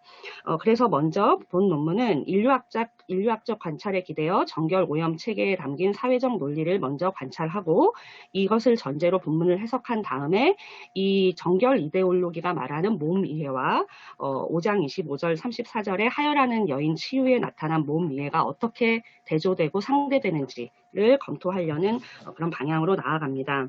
2장은요, 이 정결 이데올로기의 사회적 논리인데요. 첫 줄 보시면 정결은 죄와 함께 복음서와 그 본문이 기억 또는 재현하는 인물 예수를 탄생시킨 사회문화적 모체로서 유대교의 상징적 질서였습니다. 또한 제2성전이라는 유대인들의 통치체제, 정치체제와의 관계에서 보면 정결은 성전이나 사제라는 특권계층의 권력을 정당화하고 지지하는 핵심 이데올로기였습니다. 그렇기 때문에 종교적인 체제라고 제한할 수 없고 이게 정치, 경제와 불가분의 관계라는 점을 이해해야 합니다. 그 다음 페이지 넘어가시면요. 이렇게 정결 이데올로기가 정치 사회적인 측면과 뗄래야 뗄 수 없다는 것은 이 메리 더글라스라고 하는 여성 인류학자의 순수와 위험에서 큰 영향을 받아서 통찰을 얻게 된 것입니다. 다음 단락 일례로로 넘어가겠습니다. 일례로 다양한 정결 오염 체계에서 신체와 외부를 경계짓는 구멍, 특히나 아까 심한 피부병 얘기에서 나온 것처럼 피부에 일어나는 현상이 이 정결 이데올로기의 중요한 관심사였다는 것은 우리 피부 질환이나 신체 배설 유출과 관련된 레위기 율법을 해석하는 데 획기적인 변화를 가져왔습니다. 인용문은 읽겠습니다. 모든 주변부는 위험을 감추고 있다. 모든 관념 구조에 있어서도 침해받기 쉬운 것은 주변부이다. 육체의 구멍은 특히 손상받기 쉬운 부분을 상징하는 것으로 예상해야 한다. 구멍에서 나오는 물질은 모두 주변부의 특징을 갖고 있다. 타액, 피, 젖, 소변, 대변, 눈물은 흘러나옴으로써 육체의 한계를 가로지른다. 신체에서 나오는 깎은 부스러기, 피부 껍질, 손톱, 머리카락, 땀도 마찬가지다. 이와 유사하게 레위기 율법 역시 남성의 이제 유출인 사정, 그다음에 여성의 유출인 월경 및 부정기 출혈, 그다음에 피부에서 유출인 피부 질환 등을 부정으로 규정하고 그것을 해소하기 위한 정결의 제의를 명령합니다. 더글러스에 따르면 제의는 사회관계의 형식을 제정하고 사회관계의 가시적 표현을 부여함으로써 사람들로 하여금 그들 자신의 사회를 숙지하도록, 다시 말해서 육체로 표명되는 상징적 매체를 통해 정치 공동체에 일정 부분 작용한다고 할 수 있습니다. 그래서 이런 메리 더글러스의 이 육체의 경계를 통제하는 체제를 통해서 사회 공동체의 통제를 강화하는 이런 체제를 제롬 네일이라는 신약학자는 예수 시대의 유대인 사회에 그대로 적용을 했습니다. 그래서 이것이 곧 육체와 육체 사이를 나누는 경계가 아니라 사람과 사람, 그런 육체를 가진 사람과 사람의 경계를 나누는 체제로 확대해서 서열을 나눴는데요. 그래서 1번부터 8번, 9번까지 대제사장들, 서기관 제사장, 바리새인, 율법 준수하는 이스라엘인, 율법 준수하지 않는 이스라엘인, 신체적으로 부정한 이스라엘인, 이런 식으로 계급을 나눠서, 위계를 나눠서 설명을 했습니다. 그래서 이제 오늘 살펴볼 혈루증 여인, 하혈하는 여인은 6번에 신체적으로 부정한 이스라엘인, 그래서 심한 피부병 환자나 하혈하는 여자가 여기 6번에 이제 들어간다고 할 수 있는데요. 그 다음 페이지 보시면 네일에 따르면 경계 안에 머물러 있어야 할 물질들이 경계를 넘어 특정 몸의 한계를 벗어나면 오염을 초래하듯이 사람과 사람 사이의 경계를 넘는 것도 오염을 초래한다. 그래서 누군가가 오염되는 그들을 오염된 그들은 다른 사람을 오염시키는 오염원이 될 수 있다라고 얘기를 합니다. 그래서 이런 정결의 사회화는 사회적 경계짓기의 근거이지만 나아가 권력을 뒷받침하는 이데올로기로서 서열의 상위에 속한 이들의 특권을 정당화하는 논리가 되기도 합니다. 그래서 이 다음 단락 보시면요. 대부분의 해석가들은 이렇게 더글러스나 네일이가 얘기하는 레위기 율법이 말하는 부정, 그리고 나아가 사회적 배제의 논리를 전제하고 마가복음 5장 25절에서 34절 본문을 해석해 왔습니다. 그래서 이 남성 주석가인 귤리히도 이런 질병에는 제의적으로 불결한 피 흘림과 관련이 있다. 또 그 이후에 라마르 윌리엄스 같은 학자도 별다른 배경 설명 없이 혈루증 여인은 제의적으로 깨끗하지 못한 여인이다. 부정해서 추방당한 여인이다. 이런 식으로 해석을 했습니다. 그리고 대표적으로 우리가 제일 많이 인용하는 쉬슬러 피오렌자 같은 학자도 인 메모리 오브 허에서 이 본문을 예로 들면서 예수가 이런 여인을 하나님 나라 비전 안에 포함시킨 것은 포용적인 공동체를 만들려고 하는 실천의 하나다라고 얘기하면서 이런 단락을 썼습니다. 그러면서 이 인용의 세 번째 줄만 보시면요. 그러나 이 여인의 공경은 그 자체로 질병이 아니라 영구적인 불결함, 이 하열이 낫지 않는 한은 영원히 불결한 존재이고 사회에서 배제되는 존재라는 데 있다. 그러면서 그 다음 줄 보시면 12해나 이 여인은 오염되었기 때문에 거룩한 백성의 회중에 속하지 못했다. 이렇게 얘기를 했었습니다. 이렇게 해서 정결 체계를 전제하고 해석했을 때 예수는 접촉으로 인해 부정해질 수 있는 상황도 개의치 않고 이 여인과 접촉을 용인한 것으로 해석이 되고 이제 이 대표적인 셀비지라는 여성학자는 이 치유 이야기가 히브리 제의 안에 있던 제의적 차별의 정수를 도전하고 있는 본문이다. 라고 해석을 했습니다. 그러나 최근 2000년 전후로 여성 신학자들 가운데 이런 해석에 의문을 제기하는 학자들이 나타났습니다. 무엇보다 아까 말씀드린 것처럼 이 본문에는 정결 부정과 관련된 깨끗하게 하다, 더럽다, 부정하다라는 단어 자체가 한 번도 언급되지 않았다는 겁니다. 그래서 기존의 해석처럼 과연 1세기 유대인 사회에서 월경이나 하혈하는 여성이 종교적으로 부정하다고 여겨졌겠는가? 이게 1세기 차원, 아까 조지훈 박사님 본문에도 나왔지만 이 레위기 13장, 14장이 1세기까지 다 유효했고 그것에 따라서 사회적 격리가 이루어졌다라는 전제하에서 본문을 해석하는 거잖아요. 근데 과연 그랬겠는가? 과연 공동체에서 이 부정하다고 여겨지는 사람들은 배제되었거나 고립되는 결과로 이어졌겠는가? 라는 걸 검토를 합니다. 이런 학자들 대표적인 학자로는 제가 메리 로즈 단젤로 위주로 설명을 했습니다만 에이미 질 리바인, 샬롯 폰 로버트 같은 사람들이 있습니다. 그런데 이런 사람들이 제시하는 비판의 제일 처음에는 반유대주의의 경향, 그러니까 유대교는 부정한 것을 격리함으로써 사회적 차별의 논리를 제시했다라는 반유대교적 경향이 생긴다라는 그 성찰이 먼저 있었습니다. 그래서 제가 이 부분은 좀 비판적으로 봤는데요. 왜냐하면 그 단젤로 얘기하는 네 번째 줄 보시면 피오렌자의 경우에서는 복음서가 그리는 예수의 하나님 나라 운동을 피오렌자가 유대교에 대립되는 별개의 전통인 기독교로 제시하지 않고 있습니다. 형성 중인 기독교 이런 식으로 제시하는 게 아니라 똑같은 유대교 안에서 성전 중심의 지배적 에토스와 하나의 대안적인 갱신 운동으로서 예수 운동이 서로 대결하는 구도 안에서 같은 유대교 안에서의 갈등이기 때문에 이거는 반유대주의라는 혐의가 좀 과하지 않은가라고 생각을 할 수 있겠습니다. 또한 단젤로는 1세기의 월경이나 하여라는 여성과 접촉하는 것이 오염으로 간주되었을 것이라는 근거가 충분치 않다라고 얘기를 하고 있는데요. 이게 이제 이 유대교 학자인 셔이 코엔의 연구를 의존한 것인데 사실 정결 규정을 잇는 랍비들의 미시나 전통이라든지 또 초기 그리스도교 공동체가 이 본문 자체를 유대교 정결 담론과 대결해서 읽고 있는 것을 봤을 때는 이런 결론이 크게 지지를 얻고 있진 않습니다. 다만 저는 이런 비판이 중요하다고 생각하는 건 예수 또는 여인이 정결 규정을 의식하지 않고 과감하게 손을 대어 접촉을 왜 했는가? 이것은 이 사람들이 그런 정결 규정이 있음에도 불구하고 과감하게 나왔냐라고 무조건 전제할 수 없다는 거죠. 아까 심한 피부병 환자도 그냥 그 정결을 무시하고 나왔다라고 얘기하기보다는 이 지역의 특수성에 따라서 이것은 넘어설 수 있었는데 예수가 이렇게 넘어선 사람들과 호응해서 하나님 나라 운동을 펼쳤다라고도 해석할 수 있는 거거든요. 그것은 한 번 더 짚어야 한다라는 지점입니다.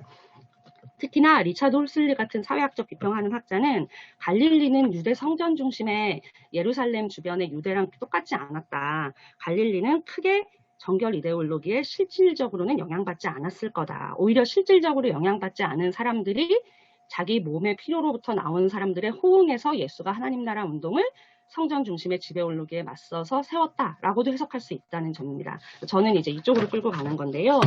그래서 이런 전제 하에서 저는 마가복음 전체 플롯이 반성전 이데올로기와 관련이 돼 있다라는 점은 전제하고 그러나 질병의 치유로만 해석해야 된다는 건 마가복음 전체의 논리에선 말이 되지 않는다. 왜냐하면 심한 피부병 환자에서 정결과 얘기했고 그다음에 이방인 여자를 만날 때는 개와 같다라든지 이런 표현으로 정결이 계속 의식되고 있기 때문에 이 본문 하나만 가지고 정결을 무시할 수 있는 건 아니다라는 그 부분적인 어떤 제한을 두고 이런 논의들을 반영을 했습니다. 이 본문 해석은 사실은 너무 잘 아시기 때문에 제가 줄줄 읽을 필요는 없을 것 같은데요. 45쪽으로 넘어가겠습니다.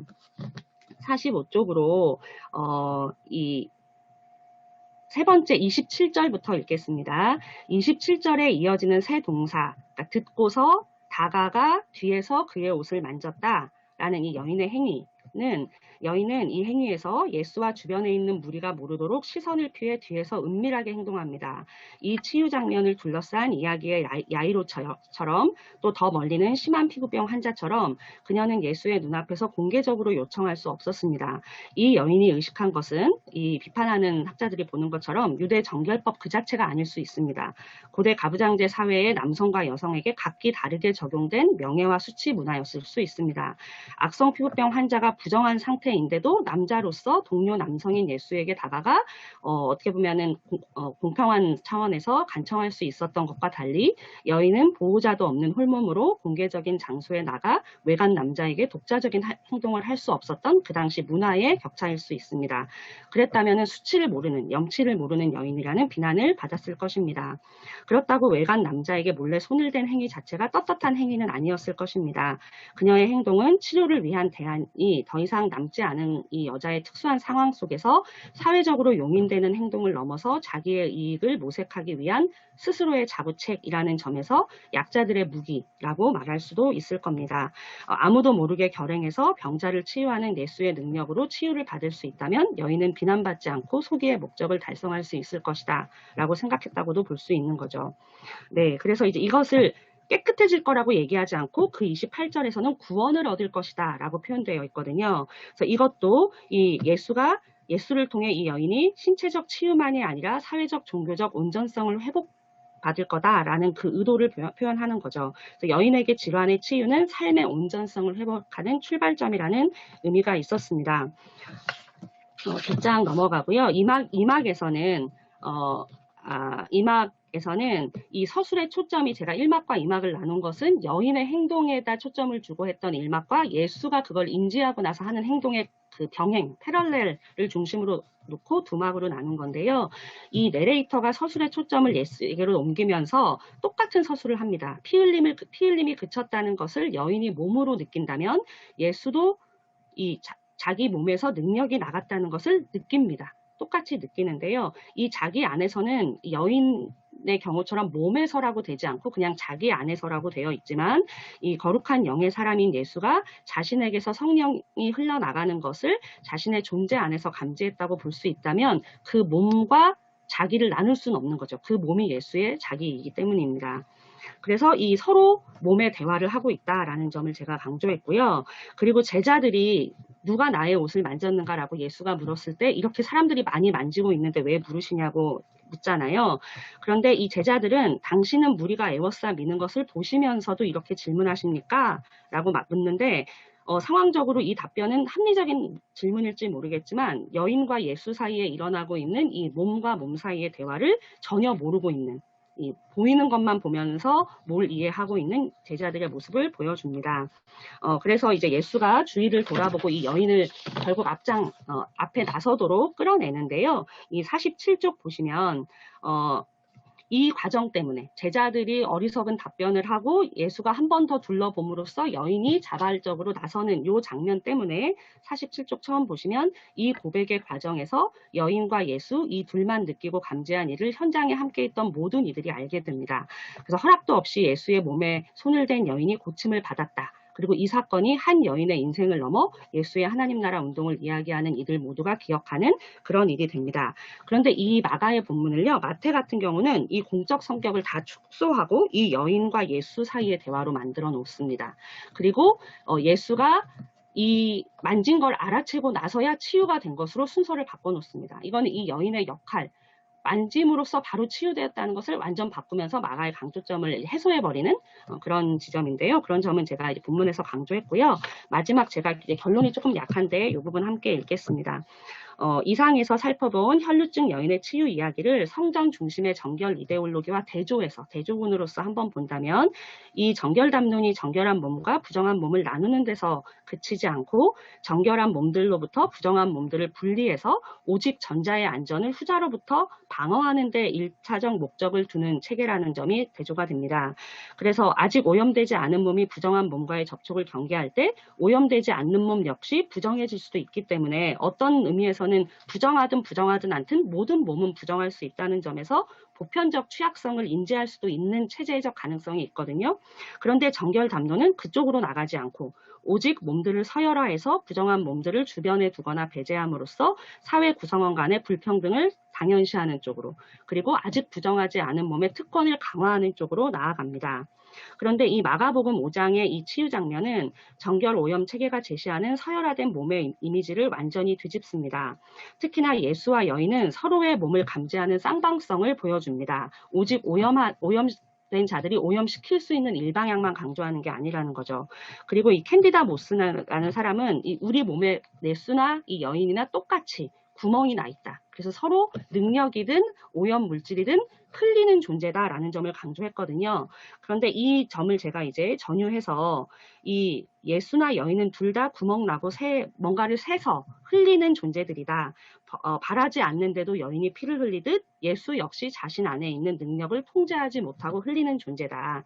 그런데 이 구멍 나고 새는 몸은 보편적 취약성을 강조하는 몸의 이미지입니다. 그래서 이 구멍 나고 새는 몸의 보편성이 바로 하나님의 능력을 서로 공유할 수 있는 연대의 출발점이 될 것입니다. 그리고 그 만짐이라고 하는 이 여인의 독특한 행동은 바로 이 구멍 나서 새는 몸의 보편성이 서로 연대할 수 있는, 만짐으로써 연속될 수 있다는 그것을 이미지화합니다. 그래서 여인의 몸을 차별하지 않는 이 본문은 취약한 존재의 몸이 다름 아닌 능력의 통로가 되는 현실의 역전을 보여줍니다. 숭숭 뚫려서 새는 몸이 부정을 옮길 수 있다면 동일한 경로로 능력도 옮길 수 있다. 결국 보편적이고 평등한 취약성은 구원의 가능성으로 연결됩니다. 그래서 반면 제가 아까 말씀드린 것처럼 마가서사 전체에서 반성전 이데올로기가 있다라는 점을 전제한다면 정결 이데올로기에 의해 지탱되는 성전 체제는 죄와 연결되든 아니면 부정과 연결되든 질병으로 가뜩이나 고생하는 그런 몸들을 치유할 능력이 없었습니다.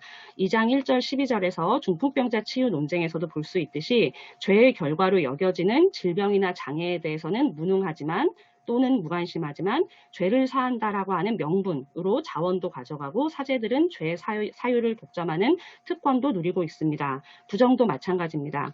부정이 구체적인 한 인간의 신체적, 사회적, 경제적 고통의 근원일 때 그 고통 자체에는 관심 없고 부정을 해소한다는 명목의 제의만을 담당하면서 5장 26절에 이 여인이 계속 재산을 다 잃도록 고통받았던 의사들처럼 오직 재원만을 소진시킨 채 성전과 제의가 이 여인에게 구원을 제공할 수 없었다라는 점입니다. 그래서 마가는 치유 장면을 통해 성전 중심으로 구성되는 정결 이데올로기가 담지하는 몸의 정치학을 밑으로부터 역전시키면서 대안이 되는 하나님 나라의 몸 정치학을 구성한다고 할 수 있습니다. 그리고 정결 이데올로기가 성전의 거룩함이 침해되지 않도록 외부로부터 오염을 경계하는 데서 출발한다면 예수의 치유가 보여주는 하나님 나라 비전은 바로 그 정결 담론에 의해 배제된 몸의 간절한 필요에 응답하는 데서 출발했다는 대조가 있습니다. 제가 너무 시간을 좀 넘겨서 말씀을 드렸는데요. 제가 나가는 말을 아직 작성을 못했는데 요 나가는 말은 요 본문의 결론에 준해서 한국 기독교의 어떤 차별과 배제의 상황, 저는 이제 아마 차별금지법을 조금 의식하고 쓸 생각이었는데 그게 어떻게 연결돼서 쓸 수 있을지는 조금 더 고민해서 정리하겠습니다. 부족한 글 같이 들어주셔서 고맙습니다. 감사합니다. 그럼 35분까지 정혜진 박사님 논문에 대해서 여러분 질문 주시면 답변하는 시간 갖도록 하겠습니다.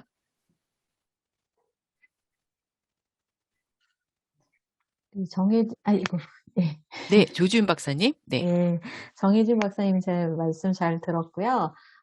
지금 그 1세기 정결체계에 대해서 이제 여러 가지 논의가 있는 걸 저도 이제 연구하면서 알았어요. 근데 그래서 이제 제가 연구하다 보니까 깨끗하게 하다라가 이제 저는 이제 되게 중요한 동사로 보았고, 예수께서 이제 하혈하는 치유, 여인 치유 본문에서는 또 다른 이제 관점이 있을 거라고 봐요. 그래서 근데 이제 한 가지 궁금한 것은 이 본문과 지금 이제 원래는 그 심한 피부병 본문과 같이 비교해서 연구하려고 했었잖아요. 예. 그렇게 했을 때 혹시 뭔가 또 이렇게 새로운 구성을 하지 않았을까 하는 생각이 좀 들어요. 그래서 잠깐 그 부분 좀 더 보충 설명해 주시면 어떨까요? 예. 네, 제가 이 연구를 처음 할 때는, 심한 피부병 환자 본문하고 비교해서 젠더, 이쪽은 남자, 이쪽은 여자. 그리고 둘 다, 근데 한쪽은 예수가 만졌고, 심한 피부병은 예수가 만졌고, 이쪽은 여자가 만졌잖아요. 그러니까 그런 차이를 좀 대비해서 보려고 했는데, 제가, 논문을 읽다 보니까 하율하는 여자에 대한 정결법 관련 문제 여성신학자들 논의가 좀 많아서 그 부분에 주목하다 보니까 이제 한쪽을 떼자 이렇게 해서 최소한으로만 피부병 환자 얘기를 쓸게 됐습니다. 그런데 이제 그렇게 됐을 때 이쪽은 깨끗하게 하다. 아까 조지훈 박사님이 잘 말씀해 주셨는데 깨끗하게 하다는 단순히 질병 치유, 나병이 나았다는 말로는 해석이 안 되거든요. 정결체계 안에 들어가서 그 안에서 질병이 낫고 그 질병이 치유되는, 질병이 인정되는, 치유가 인정되는 제2체제의 포함까지 해야지 깨끗하게 하는 말이 설명이 되거든요. 그래서 예수가 제사장한테 가서 그 과정을 완료해라라고 말한 것도 그렇게 해석이 되거든요. 근데 이 본문은 이 여인이 그거를 의식하지 않고 진짜 낫기 위해서 오고 자기가 만지고 예수도 깨끗하게 해줘라는 말 전혀 하지 않고 너 나았으니 이제 구원받았다. 그리고 가서 온전하게 살아라 하고 끝나거든요. 그러니까 제2체계를 전혀 거기 안에 포섭시키려는 시도 자체를 하지 않아요. 그래서 이 본문이 가지고 있는 함의가 되게 크거든요. 그래서 그런 대조를 제가 이제 본문 해석에 잘 살리지는 아직 못해서 조금 더 강조해야 될 것 같지만 그런 대조, 그 세 가지 대조를 조금 더 강조해야 된다고 생각을 합니다. 예. 그래서 제2체계 없이 성전에 맞서서 제2체계 없이 밑바닥에서 아예 하나님 나라의 구성원의 어떤 그 보편적 취향성과 연대성을 가진 몸의 공동체를 만든다라는 식으로 제가 해석을 하려고 했습니다. 네, 간단하게 하나 정도 더 질문 주시면 답변하실 수 있을 것 같습니다.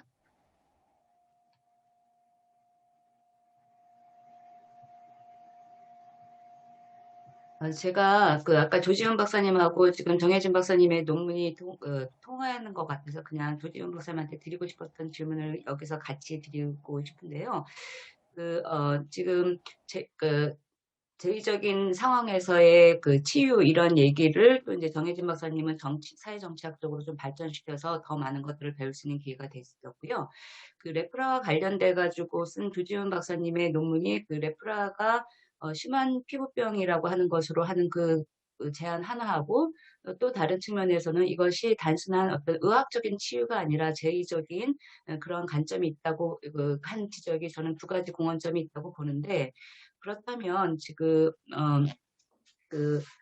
카사리조에 대한 번역을 깨끗하게 하다 이렇게 하는 것이 제의적인 속성을 이렇게 팍 드러내기에는 약간 조금 약하다는 생각이 좀 들어서 그것을 이제 영어로는 이제 make clean도 있지만 purify도 있어서 만약에 이것을 정결하게 하다라고 하는 것이 조금 더 너무 좀 나가는 의역이 될지 그거에 대한 질문 그리고 또 만약 지금 마가복음 본문에서도 이제 그 부분이 나오니까 이것을 두 분이 깨끗하게 하다라고 하는 것에서 정결하게 하다 뭐 이런 대어로 또 번역하는 것에 대해서는 어떻게 생각하시는지 의견이 좀 궁금합니다.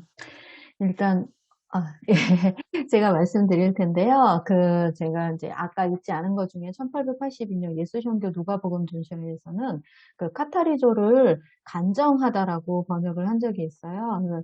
순수하고 깨끗하게 하다 이제 이런 의미로 했는데 이게 이제 심한 피부병을 정결하게 하다 할 때 이 이제 호응 관계를 또 봐야 되거든요. 그래서 그리고 정결하다라고 하는 용어로 되어 있는 원래 원어와 그리고 또 원어가 별도로 있는 걸로 제가 지금 기억 잘 안 나는데 어쨌든 있어요. 그래서 요거를 정결하다라고 옮길 때는 그 용어와 또 변별성에 문제가 있을 수 있을 것 같아서 우리 이영미 회장님이 말씀하신 대로 그 부분도 좀 보충해서 제가 더 논문을 보충하도록 하겠습니다. 예, 의미는 정결하다가 떠올려야 하지만 이것이 일반적인 용어인 깨끗하다라는 용어를 사용했는데 그 이유도 또한 있을 거거든요. 그래서 그 부분은 좀 또 보충해서 하고요. 그리고 정결하다라고 사용된 또 다른 원문이 있다라는 거, 그것도 또 한번 조사를 해서 같이 보충해서 넣도록 하겠습니다. 그리고 한 가지만 더 말씀드리겠는데, 심한 피부병 아까 왜 붙였었느냐는 질문을 채팅에서 우리 김혜령 박사님 해주셨는데, 원문이 레프라, 그다음에 사라, 한 어휘로 되어 있는 경우에 특수 용어로 붙여서 쓰는 것을 이제 저희 번역하시는 분들과 이제 국어학자들과 논의해서 한번 잠정적으로 일단 결정을 했습니다. 그래서 앞으로의 새로운 번역이나 그리고 개정에서는 이 부분을 좀 반영할 수 있도록 저희 모두 노력하려고 합니다. 네, 감사합니다. 감사합니다. 네. 정희진 박사님 부연하실 거 있으신가요? 아니요, 없으신가요? 없습니다. 네. 네. 그러면 여러분 시간을 너무 정확하게 맞춰주셔서 사회자로서 참 뿌듯합니다.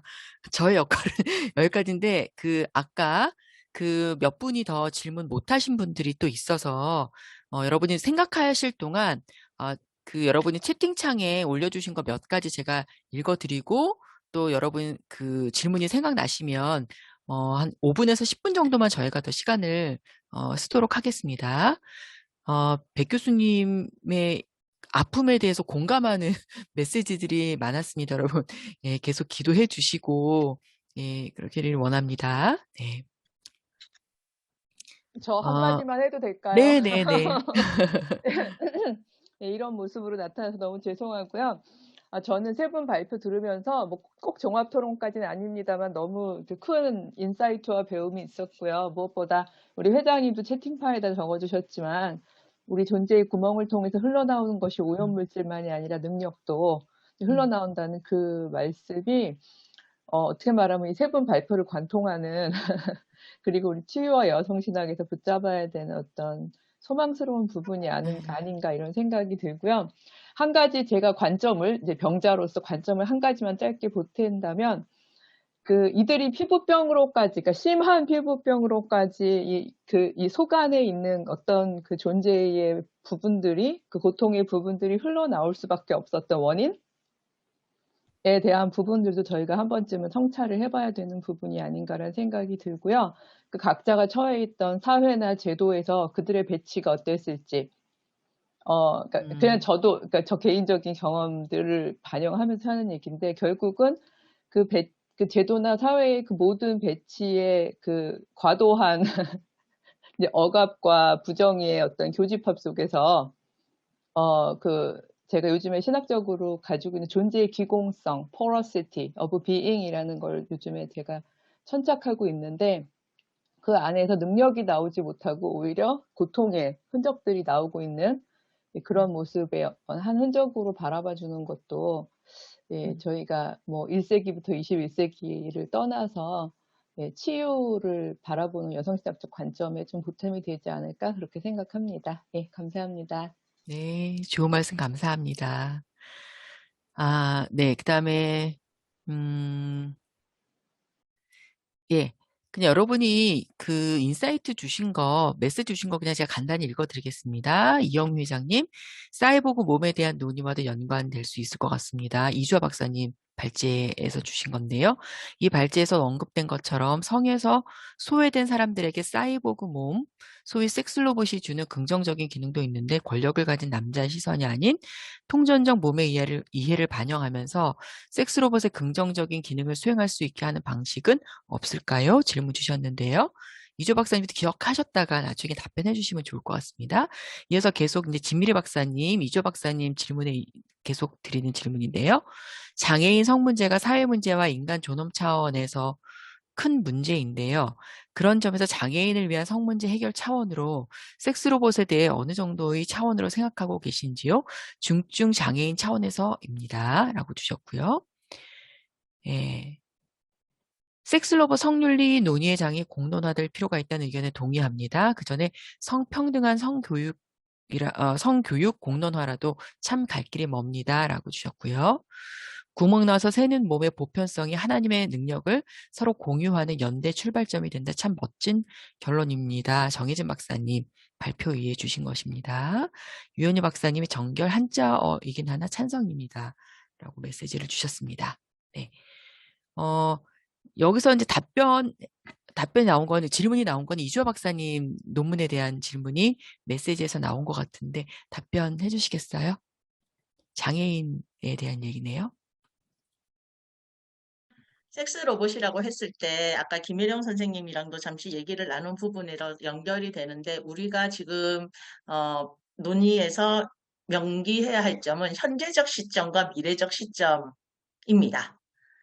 그러니까 현재적 시점에서의 섹스 로봇은 성기구입니다. 예, 성기구인데 인간의 모습, 특히 이제 여성의 모습을 한 성기구고 상대방이 일방적으로 착취할 수 있기 때문에 그 부분을 현 시점에서 지금 현재의 섹스 로봇 AI가 뻔하잖아요. 지금은 하지만 이제 로봇 윤리라든지 그쪽으로 이제 발전이 되는 것은 아시코프가 처음에 이제 했잖아요. 로봇 윤리, 로봇 윤리 3대 원칙 이걸 했는데 그런 경우에는 곧 발전을 해 나갈 거라는 것입니다. 그래서 진미리 박사님의 질문은 아까 제가 웃은 말로 주민센터마다 하나씩 비치해서 라고 했을 때는 성도구로서의 섹스 로봇 에 대한 이야기를 웃으면서 한 얘기입니다. 노인이라든지 발달장애인, 특히 말씀하신 대로 중증 장애인의 문제가 굉장히 많이 되고 있고 그때 문제가 되는 것은 그들이 자위도구만 가지고 만족을 못한다고 하더라고요. 예, 자기도 보는 게 있으니까 그런 점에서 이제 굉장히 문제가 많이 나오고 만약에 그런 차원에서 섹스 로봇을 사용했을 때는 이것이 시민적 공론의 장으로 들어와서 어느 정도로 사용을 제한하고 어느 정도로는 되고 이게 물론 김혜령 박사님 말씀하신 것처럼 지켜지지 않을지라도 가이드라인이 있는 것과 없는 것은 다른데 우린 지금 논의 자체가 없다라고 하는 게 제가 말씀을 드린 부분이고 그거는 현재 시점에서 얘기고요. 이영미 박사님께서 주신 이제 앞으로 발전하는 미래, 하지만 곧 다가올지도 모르는 그런 미래에서는 로봇도 이제 인격을 만약에 가지게 된다는 얘기가 있잖아요. 김일영 선생님 말씀해 주신 부분도 있고, 로봇 인격이라든지 법적 주체로서의 로봇이라든지 이런 논의가 굉장히 사실은 이미 많이 되고 있지 않습니까? 아주 간단하게는 무인 자동차가 사고를 일으키면 이 법적 주체는 누구냐부터 시작해서 이해하기 쉽게는. 그런데 사실 지금의 AI가 뭐 딥러닝을 하든 머신러닝을 하든 문제는 AI의 문제는 아니고요. 현재 그 로봇의 문제는 관절의 문제입니다. 관절의 문제입니다. 로봇들 그 춤추거나 이렇게 하시는 거 보고 이제 로봇 축구도 보시고 많이 하신 경험이 있으신 분도 있을 텐데, 로봇이 이제 우리가 그 미래 영화에서 보는 것처럼 어떻게 인간과 어떤 진짜 상호작용을 한다거나 어떤 뭐 통전적인 몸의 이런 그런 식으로 반응하기에는 어렵습니다. 그렇게 되면 이제 이 로봇의 법적 주체라든지 로봇 윤리라든지 로봇 인격에서는 아마 그 부분은 이후에 발달하게 될 어떤 문제가 될 거고요. 그 부분은 로봇을 만든 사람이라든지 로봇 소유주가 가지고 가겠지요. 통전적 몸의 이해를 반영하면서 섹스 로봇의 긍정적 기능을 수행할 수 있을까라고 했을 때 중요한 거는 통전적 몸의 이해를 반영한다는 거는 서로가 상호 주체로 선다는 거잖아요. 근데 지금은 그게 안 되고 앞으로 어느 시점에서 그게 될지 모르겠지만 이 로봇을 만드는 사람은 결국 인간이잖아요. 그랬을 때 인간이 로봇을 얼마나 상호 주체적인 존재로 여길 수 있을 것인가. 이랬을 때 사실은 문제가 많이 발생하는 게, 로봇이 상호 주체성을 가지게 돼버리면 그 다음에 매트릭스가 벌어질 수도 있는 거고, 예를 들자면 이런 여러 가지 문제들이 있기 때문에, 그래서 이제 로봇 3대 원칙을 해서 걔한테 알고리즘 만들어주고 그런 거잖아요. 그래서 이 부분은 사실은 로봇 윤리라든지 로봇 인격이라든지 이런 거기서 더 많이 공부를 해서 그 다음에 이제 완성해야 될 논의일 것 같습니다. 아까 진미리 박사님 질문에 대해서도 답변을 하셨나요? 네. 아, 네네. 지금 장애인을 위한 성문제 해결 차원으로서의 섹스 로봇은 현재로서의 성도구로서 만약에 써야 된다. 물론 그때도 왜 꼭 걔가 인간의 몸이어야 되느냐가 있겠지만, 그래도 사람하고 한번 해보고 싶다는 욕망도 분명히 인정을 해줘야 될 거 아닙니까? 그리고 아까 말씀드렸다시피 뭐 꼭 성이 꼭 관계성으로가 돼야 되느냐. 성욕이라는 게 분명히 존재하는데 그 부분도 인정을 해야 되는 부분이고, 그래서 이제 그 시민적 공론의 장으로 만약에 섹스 로봇을 말 그대로 좀 선의의 도구로 쓴다면은 어떤 식으로 뭐 어떻게 대여를 한다거나, 예를 들어서 뭐 그런 게 있겠죠. 뭐 AS를 해준다거나 뭐 이런 그런 식으로는 가능하다고 생각합니다. 제가 말씀드리는 거는 섹스 로봇의 현황이 문제라는 거죠. 지금 어떻게 사용되어지고 있는가. 네. 예, 감사합니다. 시간이 15분 정도밖에 남질 않아서요. 여러분들 그 종합 토론에서 질문하시고 싶은 분이 있으시면 한 가지 정도만 더 질문을 받고 총무님께 마이크를 넘기겠습니다. 혹시 질문 있으신가요? 제가 하나 질문하고 싶습니다. 네, 김나경 박사님. 오늘 세 분 박사님의 글이 하나로 엮여지는 참 좋은 몸의 영성 관련된 토론이라 참 많이 배웠습니다. 고맙습니다. 근데 저는 그 조지훈 박사님의 논문 글에서 제의적인 정화라는 단어가 조금 다른 언어가 좀 사용이 되면 어떨까라는 것을 가지고 쭉 참여를 했는데요. 정혜진 박사님의 글 안에서 성전과 제의가 여자에게 구원을 제공할 수 없다라는 문맥과 동의하는 부분이 있었는데, 이영미 회장님께서 그 적당한 단어를 좀 찾아보는 연구가 필요하다고 하셔서 정말 많이 수긍했습니다. 저는 영성적인 관점에서 좀 여쭙고 싶은데요.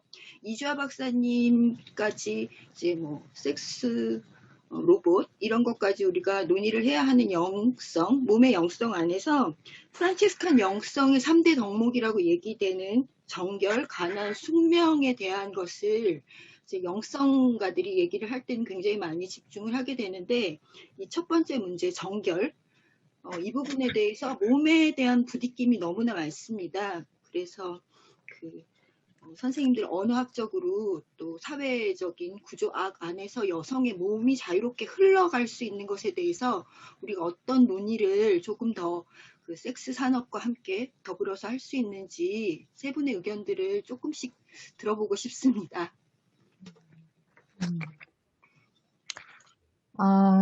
이제 제가 논문에서 사실 그 초점을 맞췄던 거는 언어학적 관점이 더 많습니다. 사실은. 그래서 이제, 히브리어 이제 그리스어를 바탕으로 해서 이것을 어떻게 옮길지에 대한 이제 고민이 있었고, 제일 큰 이제 그 고민은 현재 지금 이제 읽고 있는 성경을 통해서 어떠한 이제 한 독자 공동체가 엄청나게 큰 상처를 받고 그것이 1세기 이제 성서 시대에는 그 어휘가 아니었을 텐데 우리 번역어로 통해서 상처를 받고 있다는 그것이 이제 사실은 제가 이제 처음에 가졌던 숙제였고 그거를 해결하기 위한 이제 논문을 이제 진행을 한 거고요.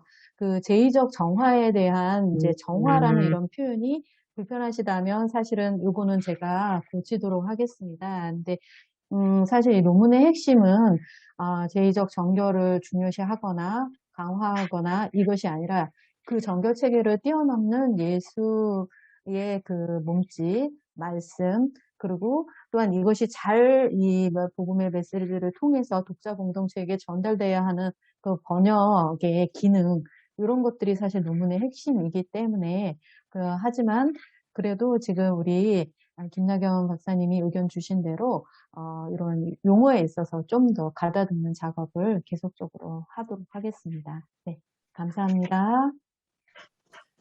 네. 감사합니다. 여러분 잘 들어주셔서 감사하고요. 이제 총무님께서 학교 소식과 광고 전해주시도록 하겠습니다.